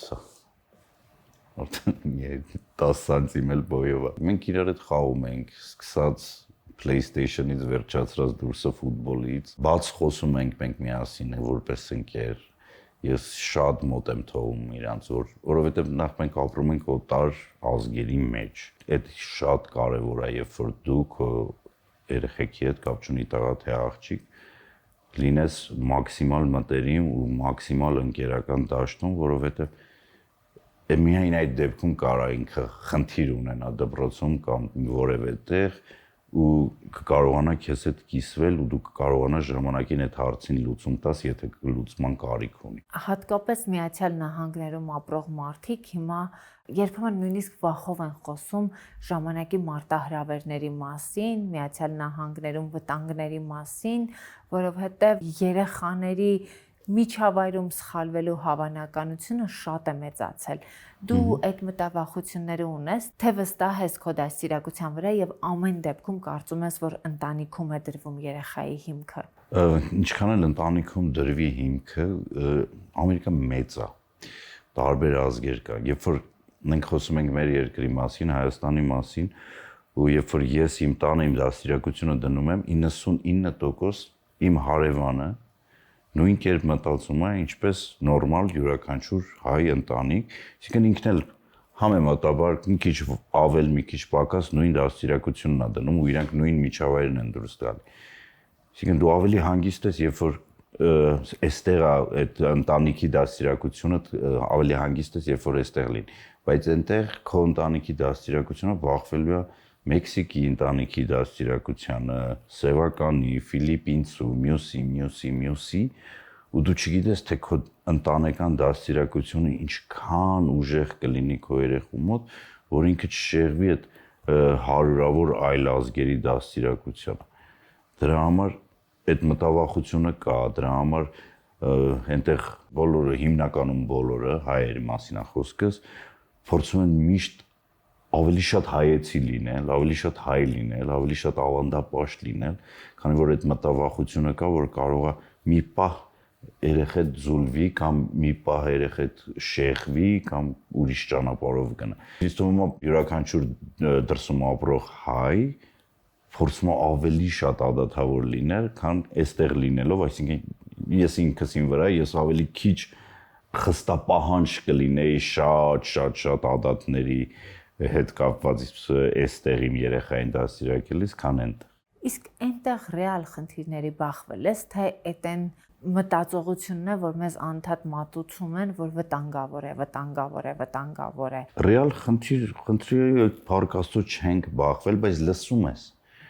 ես, որ այս մի բանը սենց եղավ, այս մի բանը սենց եղավ, իրոք ահռելի է, այնտեղ մեծ է ու ազգերը շատ են, այսինքն մշակույթները տարբեր են, մի բան ինչ նրանց համար նորմալ է, մեր համար անընդունելի է, այն ինչ որ մեր համար նորմալ է, իրանց համար գուցե ծիծաղելի է, այսինքն շատ մշակույթների բախումը կա ու չգիտես դա ինչի կհանգեցնի, եթե դու հետևողական չլինես։ Հայրեր որդիներ այդ բախումը միշտ եղել է ու հիմա երբ ավելանում է նաև այն հանգամանքը, որ ինչքան ուզում է տանը որոշակի դաստիարակության մեթոդ կիրառեք, միևնույն է, հա, երեխան սոցիալական էակ է, միջավայրի ազդեցությունն էլ իր վրա վերցնում է։ Այո, միանշանակ։ Այստեղ ինչ որ բախումներ կամ անհասկանալի իրավիճակներ քո եւ որդիների հետ միջև Լինում են, ճիշտ ես ասում, միջավայրը շատ ազդեցություն թողնում է, բայց այստեղ գալիս է արդեն այն սկզբի ասած, ինքը գալիս է տուն ու ինքը հասկանում է իր ընտանիքից վերցրած դաստիարակությունը։ Դու պետք է կարողանաս որպես ծնող այնպես անել, որ ինքը արդեն դնի կշեռքի վրա։ Այսինքն սա է ճիշտ, թե նա է ճիշտ, ու դու պետք է այդ ճանապարհին իրան օգնես։ Եթե իրան դու մենակ թողեցիր որպես ծնող, գուցե ինքը սխալվի, գուցե շփոթվի, գուցե ուրիշ բան ընտրի, բայց երբ որ դու աննկատ որպես ընկեր, որպես ծնող, որպես հայր, նայած իրավիճակի, դու իրան ճիշտ, որ ասում եմ, հղկես ու ճիշտ ուղղության վրա դնես, կարծում եմ, որ խնդիր չպետք է լինի։ Ես մեծ չեմ խոսում ու չեմ ասում, որ իմ մոտ այդպես է, ես ասում եմ ոնց եմ պատկերացնում, որ պետքա լինի այդ։ Իրանք իրանց պատկերացումն ունեն, այսինքն Արեգս ես իմ պատկերացումն ունեմ, երբեմն կարող են հակասեն այդ պատկերացումները։ Չգիտեմ, որն է ճիշտ։ Երբեմն իրոք մոլորվում ես։ Իրենք ինչ պատկերացում ունեն։ Դե Արեգը ուզում է MLS-ի չեմպիոն դառնա։ Արեգը հիմա այնտեղ ֆուտբոլի մեջ է ու ինքը իրան այդտեղ է պատկերացնում։ Դու այդտեղ չես պատկերացնում։ Երբեմն հա, երբեմն չէ։ Բայց միջամտում ես, թե այն ազատությունը, որ քեզ տվել են քո ծնողները, դու էլ տալիս ես։ Հա, չեմ միջամտում, փորձում եմ, եթե հղկելու բան կա, փորձում եմ աննկատ հղկել, որ դա միջամտություն չդիտվի, բայց երբեմն էլ չես հասկանում, եթե հղկելու է, թե չէ։ Ամենաբարդ բանն է այդ։ Չգիտեմ, մեկ իրոք եմ, որ ասում եմ առաջի անգամ ենք ապրում, դա էլ չգիտեմ։ Ավելի դժվար տարիքում հիմա Արեգն է, թե Մարկը։ Արեգը։ Որովհետև դեռահասական, պատանիական բախումների փուլն է։ Այո, դժվար անցումային տարիքն է ու հələ մեր բախտը բերել է, մենք մեր միջավայրում ենք անցել այդ տարիքը, դրսի ապրող երեխեքի համար մի քիչ ավելի դժվար է, որովհետև մշակույթները տարբեր են։ Իրենց դասարանում 40 ազգ։ Երեխաների ապագայի հարցում հանգիստ ես։ Դժվար է ասել։ Երբ որ փոքր էի, մտածում էի, որ ավելի հանգիստ եմ։ Քանի մեծանում են, երբեմն ասում ես չգիտեմ, դժվար հարց է։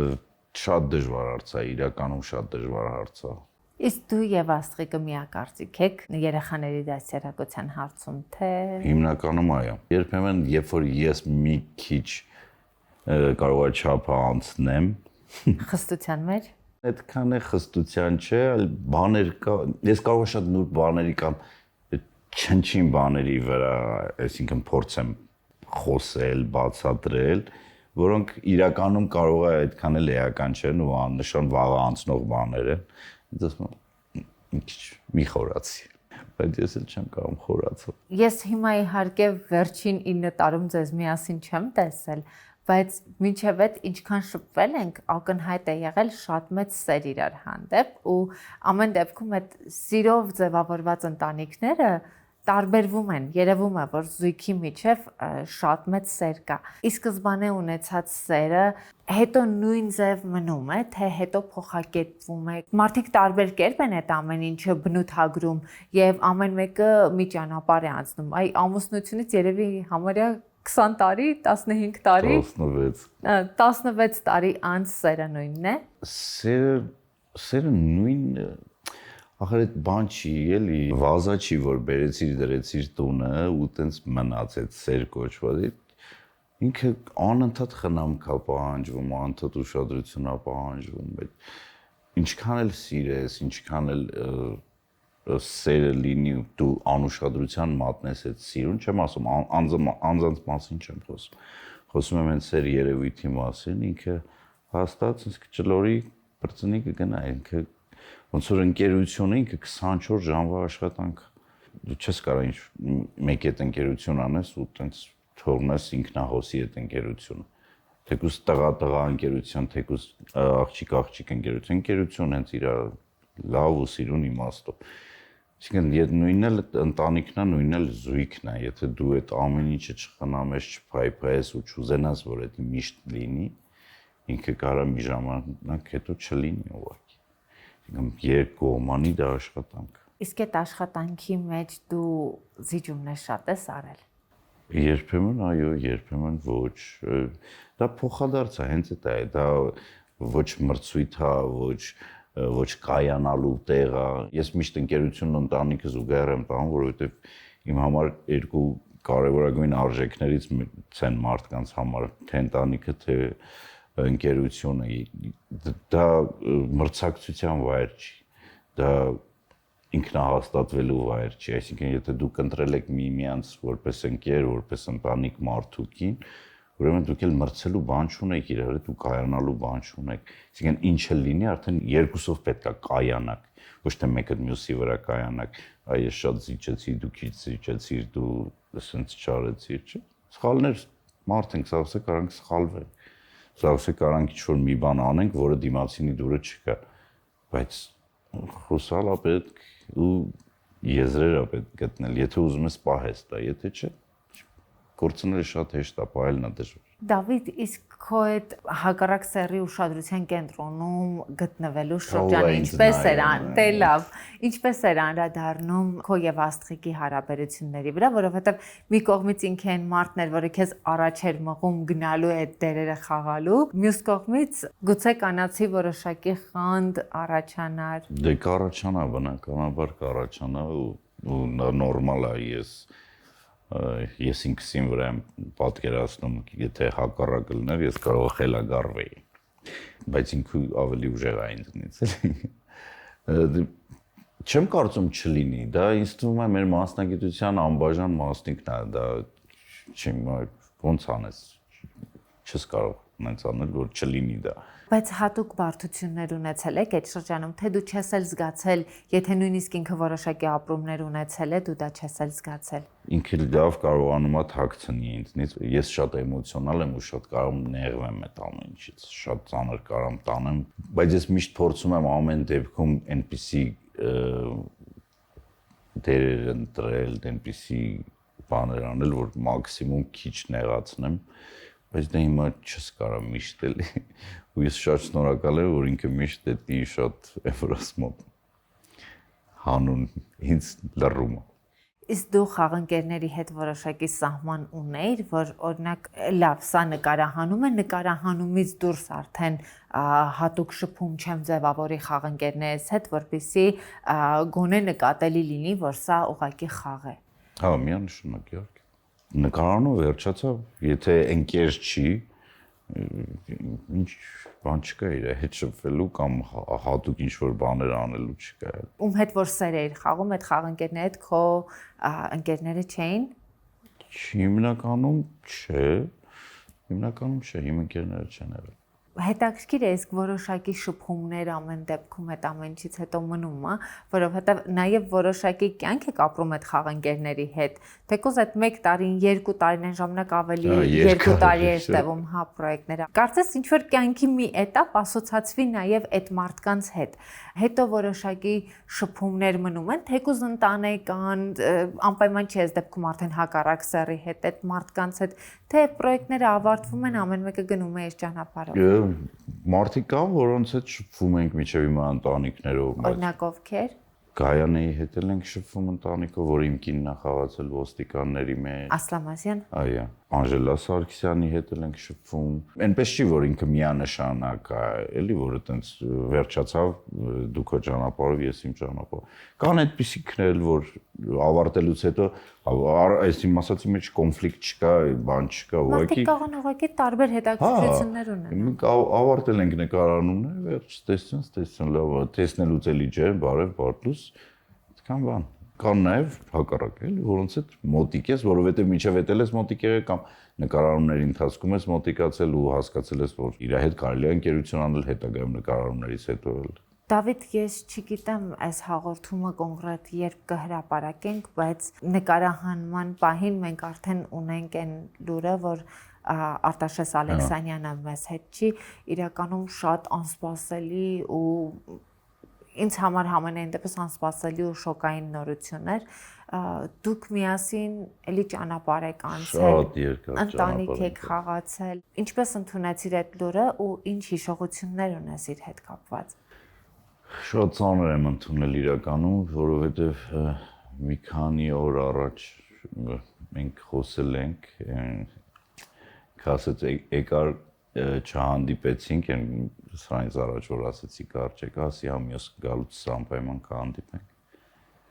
Ու այդպես չհասցրեցինք հանդիպել։ Արտաշը շատ լավ մարդ է, ինքը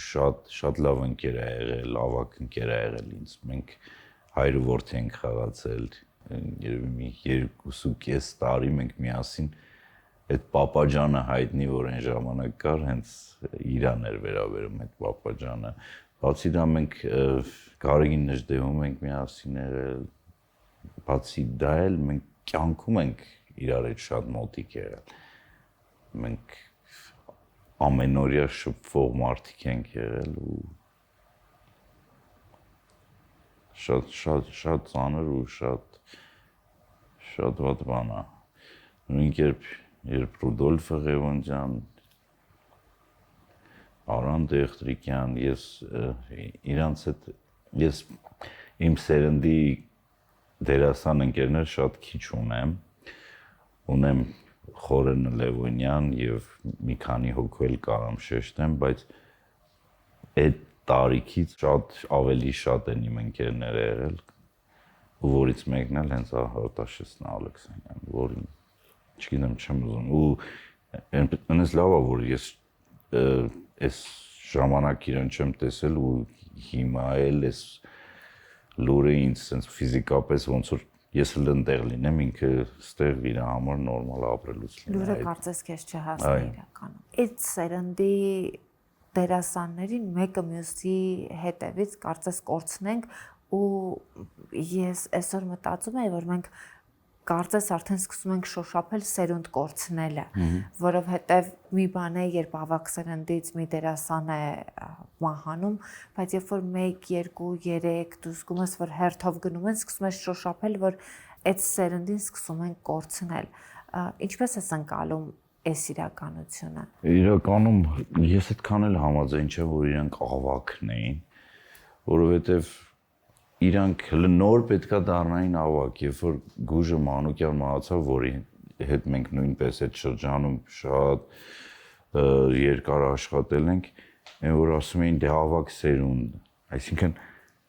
Արտաշը սենց սերունդը հələ դեռ ավակին ունեին, էլի ահագին իրականում ունեին։ երբ հասկանում ենք, որ մեր ծնողների սերնդակիցներն են ու հասկանում ես, որ մեծ չեն որպես Հենց այդպեսին։ այդ եմ ասում։ Գուցե 15 տարեկանում մեզ թվում էր, որ 60 կամ 65 տարեկանում մեծ է, բայց հիմա հասկանում ես, որ դա մեծ չէ։ Բայց միաժամանակ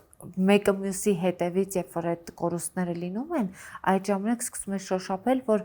մենք սերունդն ենք սկսում կորցնել, Այո, իրականում, հա, իրար հետևից ու իրար հետևից։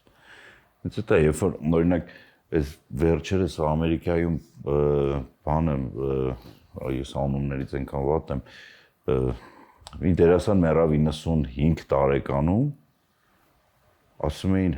մինչև 30 թիվ նկարահանում ուներ պլանավորած։ Այսինքն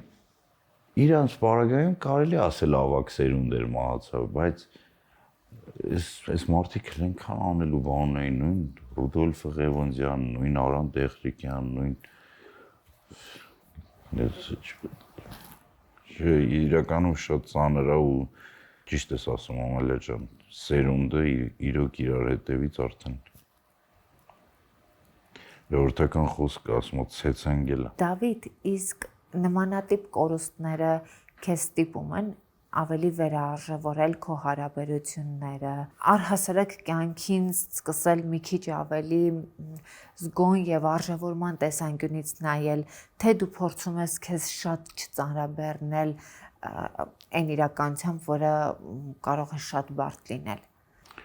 Իրականում ես շատ էմոցիոնալ եմ, շատ զգացմունքային եմ ու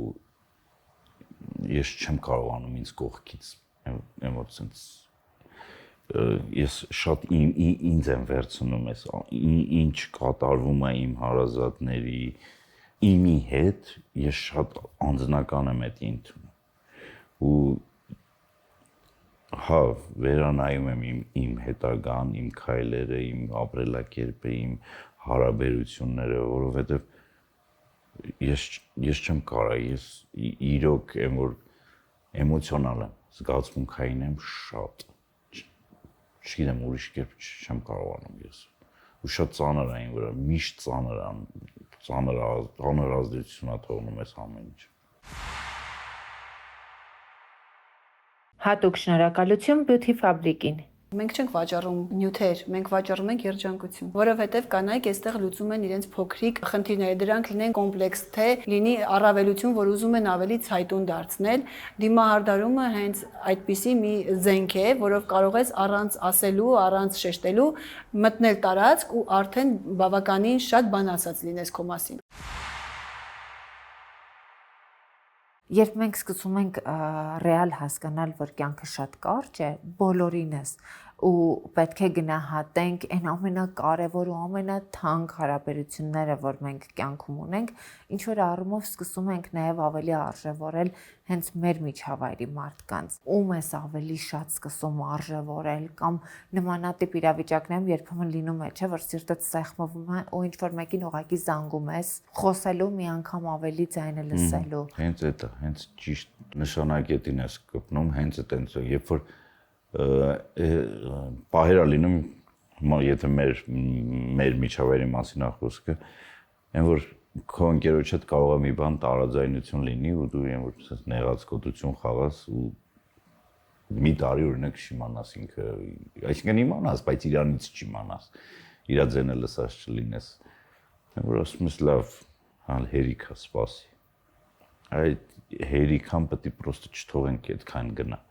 Պետք է արագ լինի այդ ամեն ինչը, որովհետև իրոք ոնց որ նշեցիր, կյանքը կարճ է, կարող է բան ունենաս, ասելու ու չհասցնես։ Հետո այդ ում ասես այդ։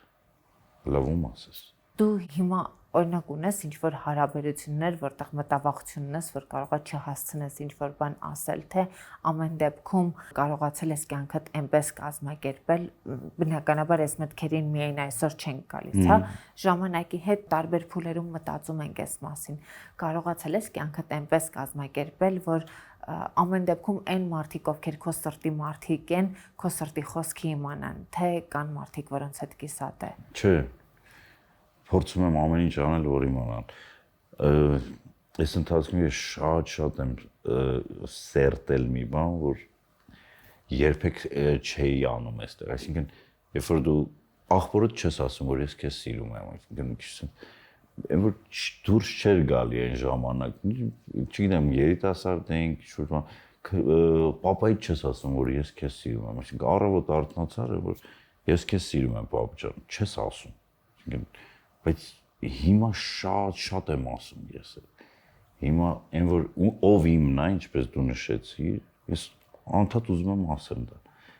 անդադ ուզում եմ ասեմ, ես քեզ սիրում եմ, դու իմ համար թանկ ես, ես քեզ կարոտում եմ, որովհետև ուզում եմ, որ իմանա, ինչքան էլ հայ եմ, որ կհասկանանք, չէ, մենք մարդ ենք, մենք սիրում ենք այդ լսել, մենք սիրում ենք ոչ միայն զգալ, այլ նաև լսել,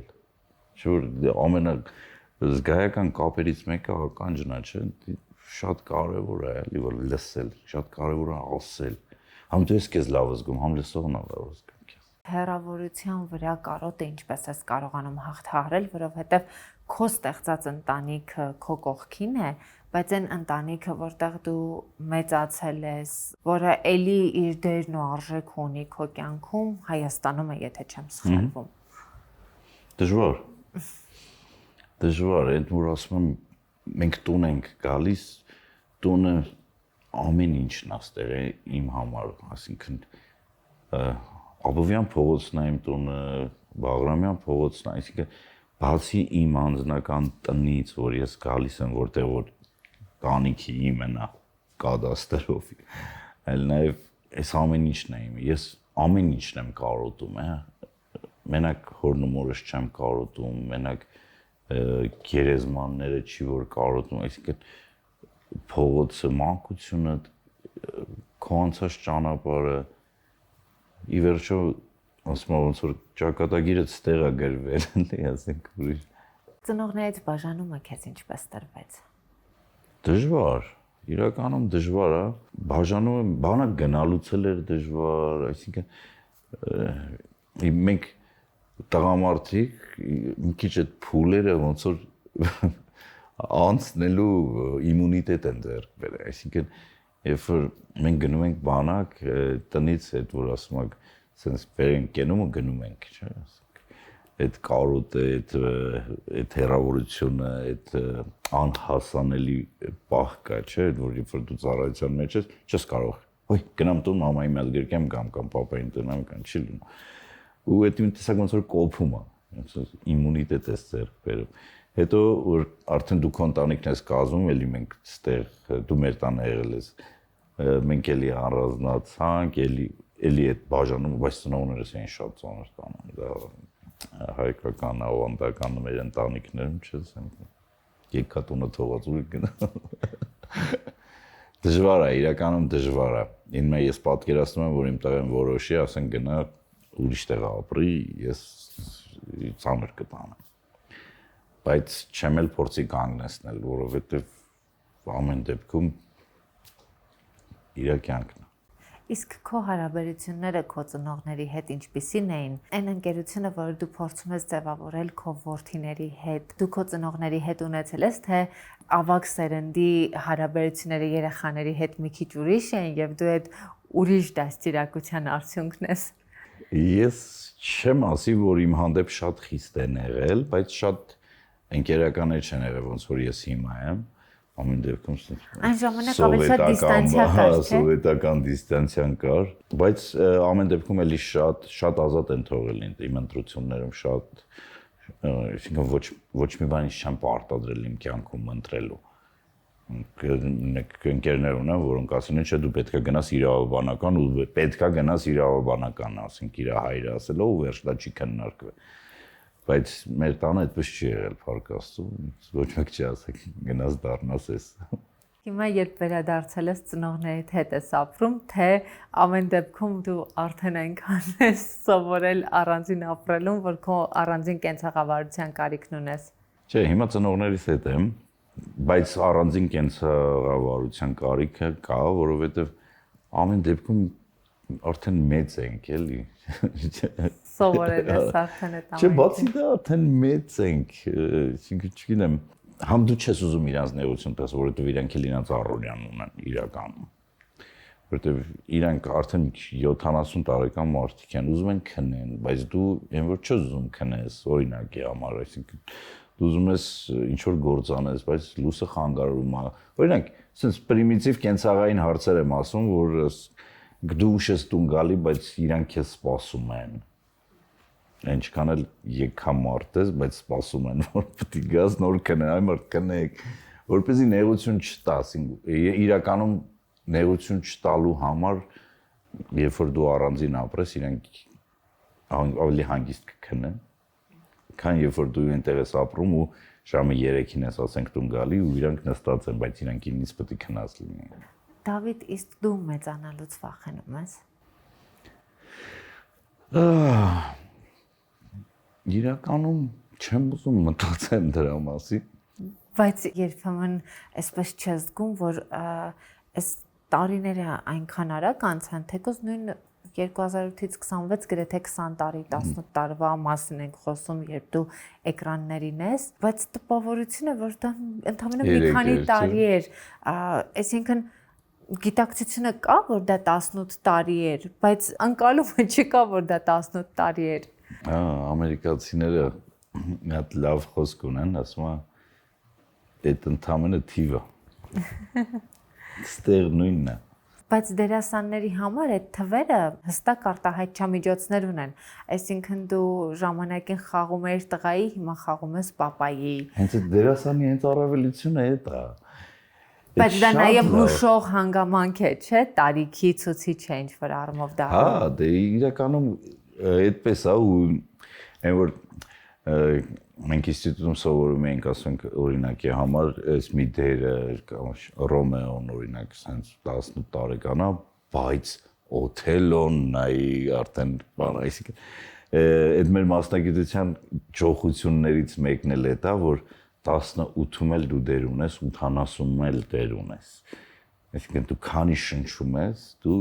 մասնագիտության մեջ ես, սպորտսմենի պես չի, որ տարիքային կա, բալետ պարողի պես չի, որ ինչ-որ տարիք կա, որը արդեն պետք է ինքը գնա թոշակի։ Մենք երբեք թոշակի չենք գնում։ Մեր թոշակի գնալը կյանքի ընթացումն է։ Արի վատ բաների մասին չխոսենք, բայց երբ դու անընդհատ սովորես արդեն հերոսի խաղալ, ամեն դեպքում չեմ ասում 100%-ով, բայց մեծ մասամբ հերոսի հանդեպ ուշադրությունը ուրիշ է լինում։ Օթելոն էլ է հերոս։ Հասկանում եմ, բայց էկրանային դերերում մենք ցավոք Օթելո չենք ներկայացնում։ Կներկայացնեմ։ Ես մեծ հույս ունեմ։ Բայց տարիքային շեմի հետ լրիվ համաձայն եմ, ինչ ասում ես ճիշտ ես ասում, բայց օրինակ Համլետում ով է հերոսը, Համլետը թե Կլավդիոսը։ Թատրոնում ուրիշ է։ Իրականում թատրոնում դու ունես նաև online spectrum-ը, որ կարող ես օրինակ 40 տարեկանում խաղալ նաև 20 տարեկանի եւ 20 տարեկանում խաղալ նաև 40 տարեկանի, բայց երբ մենք թատրոնի spectrum-ից դուրս ենք գալիս ու գալիս ենք առօրյական հիմնական աշխատանքային այն ճյուղերին, որոնցով լցվում է առօրյան, եւ դա ոչ թե լավ կամ վատ է, այլ դա այն իրականությունն է, որը մենք ունենք ու որի շուրջ ձևավորվում է կերպարները, ամեն ինչ, այսինքն դու մարդ ես, որը սովոր էր անդադ հերոս լինել։ Այդ հերոսը իր հետ բերում էր իր ուշադրությունը, քննարկումները ու ինչ որ պահի դու արդեն սովորում ես, հիմա օրինակ ես էկրանային այդպես պրոյեկտներ, որոնք էկրանին են, մտաբերել, որ այսպես ավակ սերունդներն են առաջին պլանում, ես այդպես չեմ մտաբերում, գուցե սխալվում եմ, բայց եթե թատրոնից դուրս ենք գալիս եւ գալիս ենք էկրան, սա դերասանի համար դժվար տրվող փոփոխություն է, թե չէ, որովհետեւ շատ դերասաններ այդ անցումային տարիքում սթրես են ապրում եւ կարծում եմ կփաստես։ Չէ, եթե ասում, լրիվ ճիշտ ես ասում։ Ես ի սկզբանե ասացի, որ լրիվ ճիշտ ես ասում։ Երբ որ դերասանի անցումը օրգանիկ է լինում, այսպես ասած, sense ինքը գնում, բայց ու հետո դառնում է տղայից պապայի դերակատարը, իրականում հա ստրեսային է, շատ ստրեսային է։ Ես առաջի անգամ որ պապայի չունես ես այլ ստրեսային։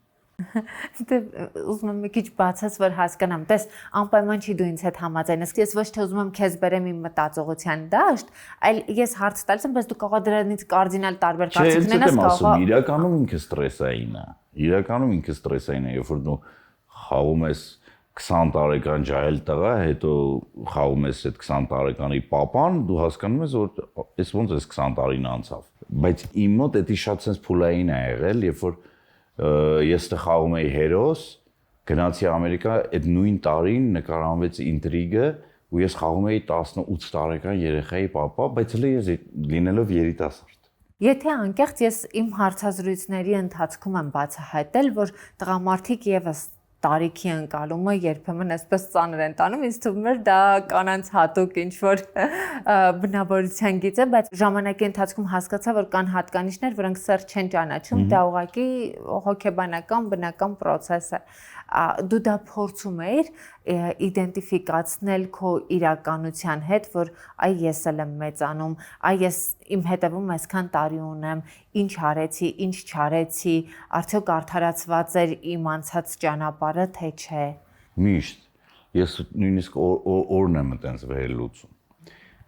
Ես մի քիչ իմ անձի հանդեպ ինքնակնդադատ եմ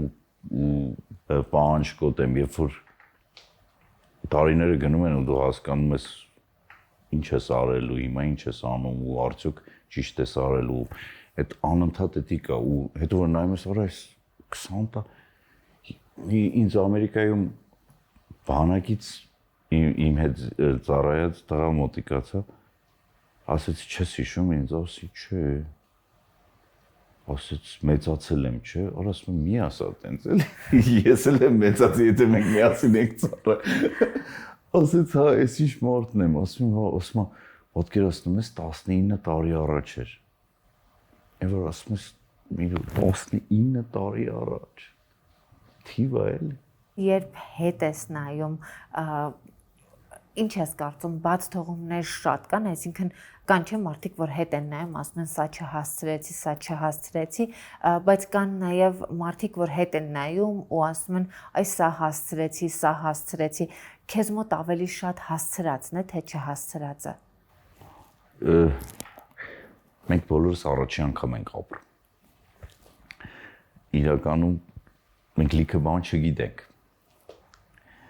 Մեկ այդ աստղնա շատ սիրում, որ այտենց եմ ասում, որ ասում եմ, այ դա վես մի բանը սենց պետք է անենք, ասում եմ, կյանքս մենք առաջին անգամ ենք ապրում, մենք կարող ենք չիմանալ էդի ոնց անենք։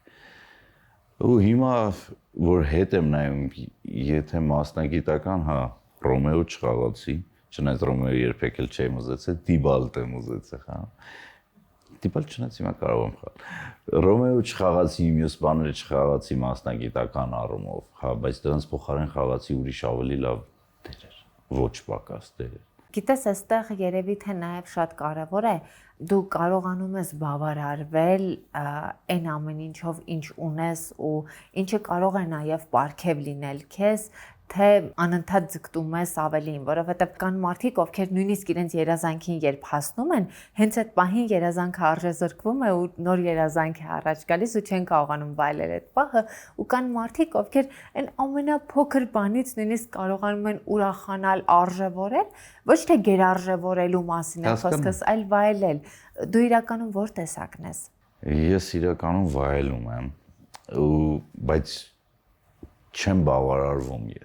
ես չեմ բավարարվում այն պարագայում ոչ թե ինձ քիչ է էլի չէ ես ինքս ինձնից շատ պահանջում եմ ես ներվայնանում եմ երբ որ ես ոչ մի բան չեմ անում որովհետև երբեմն ես իրոք sense լավ բավարարվում եմ իմ երազանքից ու sense ստոպ եմ լինում բայց դու այդտեղ ունես աստղիկ որը որ այո ես այդ տեսակն եմ չգիտեմ ես երբեմն sense եմ որ ասում եմ sense ռելաքս եմ լինում ոնց որ ներկայացումին որ պատրաստում ես այդ պրեմիերան հանձնում ես ու լավ ներկայացում է ստացված լինում կամ ֆիլմը լավ է ստացված լինում ասես նայում եք ու ասես ծափարում են քեզ գալիս ես տուն ասես դատարկ ու բավարարված ես դու շատ բավարարված ես դրանից հետո կարող ես մի ամիս պրոստը ասես բարիք եմ ասեմ դիտ կամ բան անենք Դավիթ, բայց Միացյալ Նահանգներում ինչպես է ստեղծել հնարավորություն, որ մի ամիս ուղղակի փառքես։ Հիմա էլի հարցեր առաջացան։ Ո՞տ հարցը։ Հարցը եկավ, այսպես չոքես դուրս, ես ինչ անեմ։ Պարտկով եմ։ Դե լավ։ Հարց, բայց իսկապես հարցը եկավ, չոքես դուրս, ես մեղավոր չեմ։ Չէ, դե չափազանցնում եմ լավ մի ամիս, մի քիչ։ Հենց խոսում ենք քո հաջողությունների մասին, զուգահեռ գալիս է նաև թիկունքում աստղիկը։ Դու համաձայն ես այդ մտքի հետ, որ տղամարդու հաջողությունների հետևում նաև կինն է կանգնած։ Իհարկե։ Որովհետև այդ հավատացող աչքերը կարող են շատ մեծ ուժ դառնալ։ Որովհետև մենք տղամարդիկ իրականում ինչ անում ենք, կանանց համար ենք անում։ Ու այդ հաջողությանն էլ որ հասնում ենք կնոջ օգնությամբ, էլի այդ հաջողությունը նվիրում ենք իրանց, որովհետև մենք ամրոցներ ընկել ենք կանանց համար, երկրներ ընկել ենք կանանց համար դարերով։ Այսինքն ինձ թվում է դա տղամարդու տեսակն է։ Գեթսբին ոնց է, որ ամեն ինչ անում է, որ Դեյզիի սիրտը շահի, որ հասկացնի, որ ես էլ եմ այստեղ եմ։ Այսինքն նաև դա, չգիտեմ, այդ ճանապարհը, այդ ամեն ինչին, որ տղամարդը գնում է, ինձ թվում է հիմքում հենց կինն է, ուրիշ տարբերակ չկա։ Իսկ դու դա երիտասարդ տարիքից հասկացել ես, թե ժամանակի հետ սկսեցիր ավելի հաշտ ընդունել կնոջ օգնությունը։ Չէ, ես երիտասարդ ժամանակ չեմ կարծում որևէ մեկը երիտասարդ ժամանակ թեկուզ եթե հասկացած է լինի խոստովանի, որ այ չէ։ Չէ, դա հասունությունն է, ինձ թվում է հենց դրանով է հենց տարիքը գեղեցիկ, որ ամեն տարիք իր հասունությունն ու իր խելամտությունն է տալի քեզ։ Դու հասկանում ես, որ բաներ կա, որ դու հիմա խոստովանում ես, բայց երբեք առաջ չէիր խոստովանի։ Հենց այդ տարիքի արդեն գեղեցկություն։ Դու քեզ երջանիկ մարդ համարում ես։ Այո։ Որովհետևներ ունես, թե չունես, ուղղակի երջանիկ ես։ Չէ, ես երջանիկ եմ։ Սովորել ես հիմա երջանիկ լինել, թե կյանքի բոլոր փուլերում կարողացել ես երջանիկ լինել։ Չէ, միշտ էլ երջանիկ համարել եմ ինձ։ Միշտ երջանիկ համարել եմ, հիմա էլ ավելի երջանիկ եմ։ Իսկ այն ամենասիրուն ու երջանիկ փուլերը, որոնք են եղել քո կյանքում։ Իմ ընտանիքը, իմ անձնական ընտանիքը։ Իդեպ Արեգի եւ Մարկի ծնունդները, բուն ծնունդները տարբեր կերպ են կալել։ Դա։ Արեգի ժամանակ ահավոր շոկ եմ ունեցել, ահավոր, որ ես չէի հասկանում, որ ես պապա եմ։ Այն մեր պապական խոսք կա, չէ՞, ասում է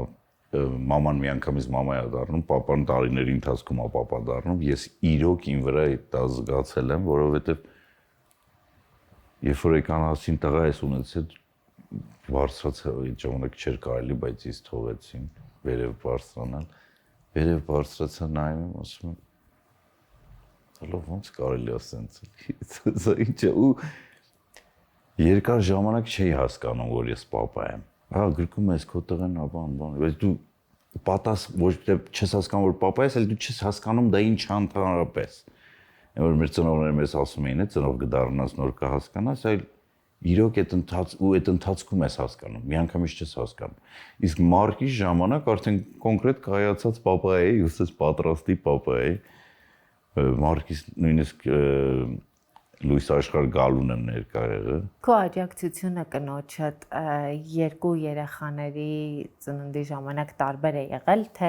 անկախ ամեն ինչից քո հոգեբանական աջակցությունը միշտ ցույց է տվել աստղիկին։ Չէ, կարծում եմ տարբեր են եղել, որովհետև երբ որ Արեգս ծնվեց, մենք էստեղ էինք ու բարեկամներ կան, մամաներ կային մարդիկ, որոնք քո պատասխանատվությունը կվերցնեին հանգիստ իրանց վրա, էլի։ Իսկեն քեզնից շատ բան կախված չէր լինի այդ բաղակայում, իսկ այնտեղ մենակ մենք էինք։ Իսկեն մաման էլ էի ես, պապան էլ էի ես, քուրիկն էլ էի ես, այսինքն այն մարդիկ, ովքեր Արեգի ժամանակ ստեղ իրա կողքն էին, այնտեղ մենակ ես էի։ Ու այդ պատասխանատվությունն ու այդ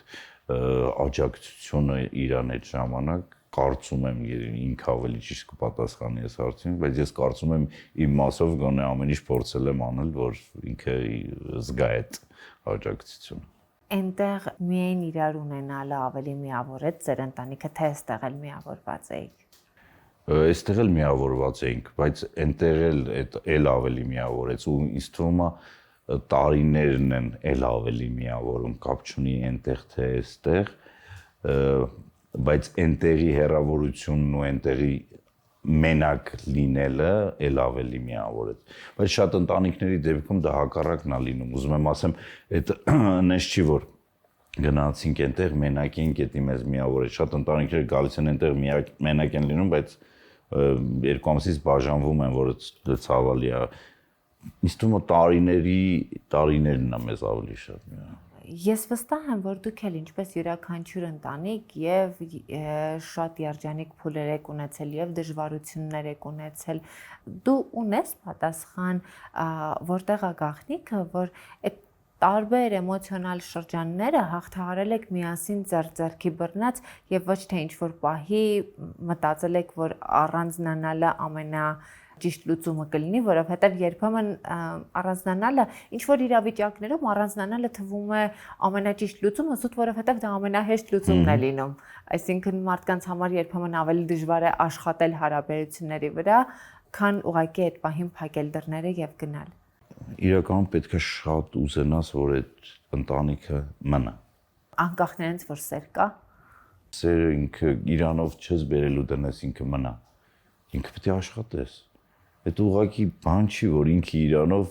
կարակա, չէ, վերջի, այդ թողես գնա կմարի։ Ու այդ կենցաղային խնդիրները պետք է չթողես, ես գիտեմ, շատ դժվար բան է այդ։ Անձամբ ես գիտեմ, որովհետև մենք այնպես չի, որ այտենց միլիարդատերեր ենք եղել, այստեղ էլ, այնտեղ էլ կապ չունի, այդ կենցաղային խնդիրները, որը ընտանիքներում լինում են։ Բախումները, որ այսինքն երկու տարբեր կենցաղի մարդ գալիս են որոշում են իրար հետ ապրել, դա դժվար բան է, հեշտ բան չի։ Մեկը սիրում է 8-ին արթնանալ, մեկը սիրում է 8-ին քնել, մեկը սիրում է էս անել, մեկը սիրում է այն անել, այսինքն երկու տարբեր մարդիկ են։ Սիրահարվածական մասը թողենք եթերային, որ վայ մենք միասին ենք լուսաբաց դիմանում, բրծավ է դա եկավ իրականություն, եկավ կենցաղ, եկավ առողջ փոխհարաբերություններ ու սերը դրա մեջ պետք է կարողանաս սպահես։ Դի աշխատանք է, դա փողզիջում է, դա փոխհարգանք է, դա փողըմբռնում է, դա միասին կառուցելու գաղափարն է, միասին երեխա դաստիարակելու, երեխա մեծացնելու ու ոնց մեծացնելու կարող տարբեր լինեն մամային միտքն էլ, պապային էլ, բայց ինձ ընտանիքը դրանով է ընտանիք ինձ թվում։ Ձեր դեպքում ընդհանուրեն մտքերը այս կարևոր հարցերի շուրջ, թե նույնիսկ կարևորագույն հարցերի շուրջ կարող եք տարբեր տեսլականներ ունենալ։ Գլոբալ առումով մենք նույն կերպ ենք մտածում, շատ հարցերի մենք կարող է նույնիսկ չխոսենք իրար հետ, որովհետև գիտենք, որ դա տենց է։ Հարցեր կան, հա, որ տարբեր ենք մտածում, բայց դա էլի քննարկման թեմա է, խոսալու թեմա է։ Դավիթ, դու այս պահին անորոշ ժամանակով ես Հայաստանում։ Սա քո եւ ընտանիքիդ ամենամեծ բաժանումն է, թե էլի են եղել բաժանումներ։ Չէ, էլի են եղել, նկարանումների պատճառով եղել են 2-3 ամիս բացակայել են։ Հիմա էլ գրեթե նույնն է, 2 ամիսի։ Ինչպես ես կարողանում դա տանել, սովորես այդ բացակայություններին, թե դա ամեն դեպքում քեզ դժվար է տրվում։ Շատ դժվար է։ Ես սիրում եմ գնալ տուն։ Ու սիրում եմ, որ տունս լիքն է լինում, ու սիրում եմ, որ երեխեքս տունն են լինում։ Ինձ շատ պետք է։ Ու ես չեմ կարող առանձին երկար ապրել։ Խանգարում է ինձ։ Դավիթ, շնորհակալ եմ շատ մեր զրույցի համար։ Ես եմ շնորհակալ։ Երևի թե մեր վերջին հանդիպումից ավելի քան 10 տարի է անցել։ Ուրախ Բայց դու եմ չես փոխվել, հա։ Շնորհակալ եմ շատ, դու նույնպես եւ ուրախ եի քեզ տեսնել այստեղ, ուրախ կլինեմ նաեւ Աստղիկին տեսնել այստեղ։ Հրավիր, կարող է։ Իսկ դուք հետևեք Live Room-ին, բաժանորդագրվեք YouTube-ի իմալիքին, որպեսզի բաց չթողնեք մեր թողարկումները։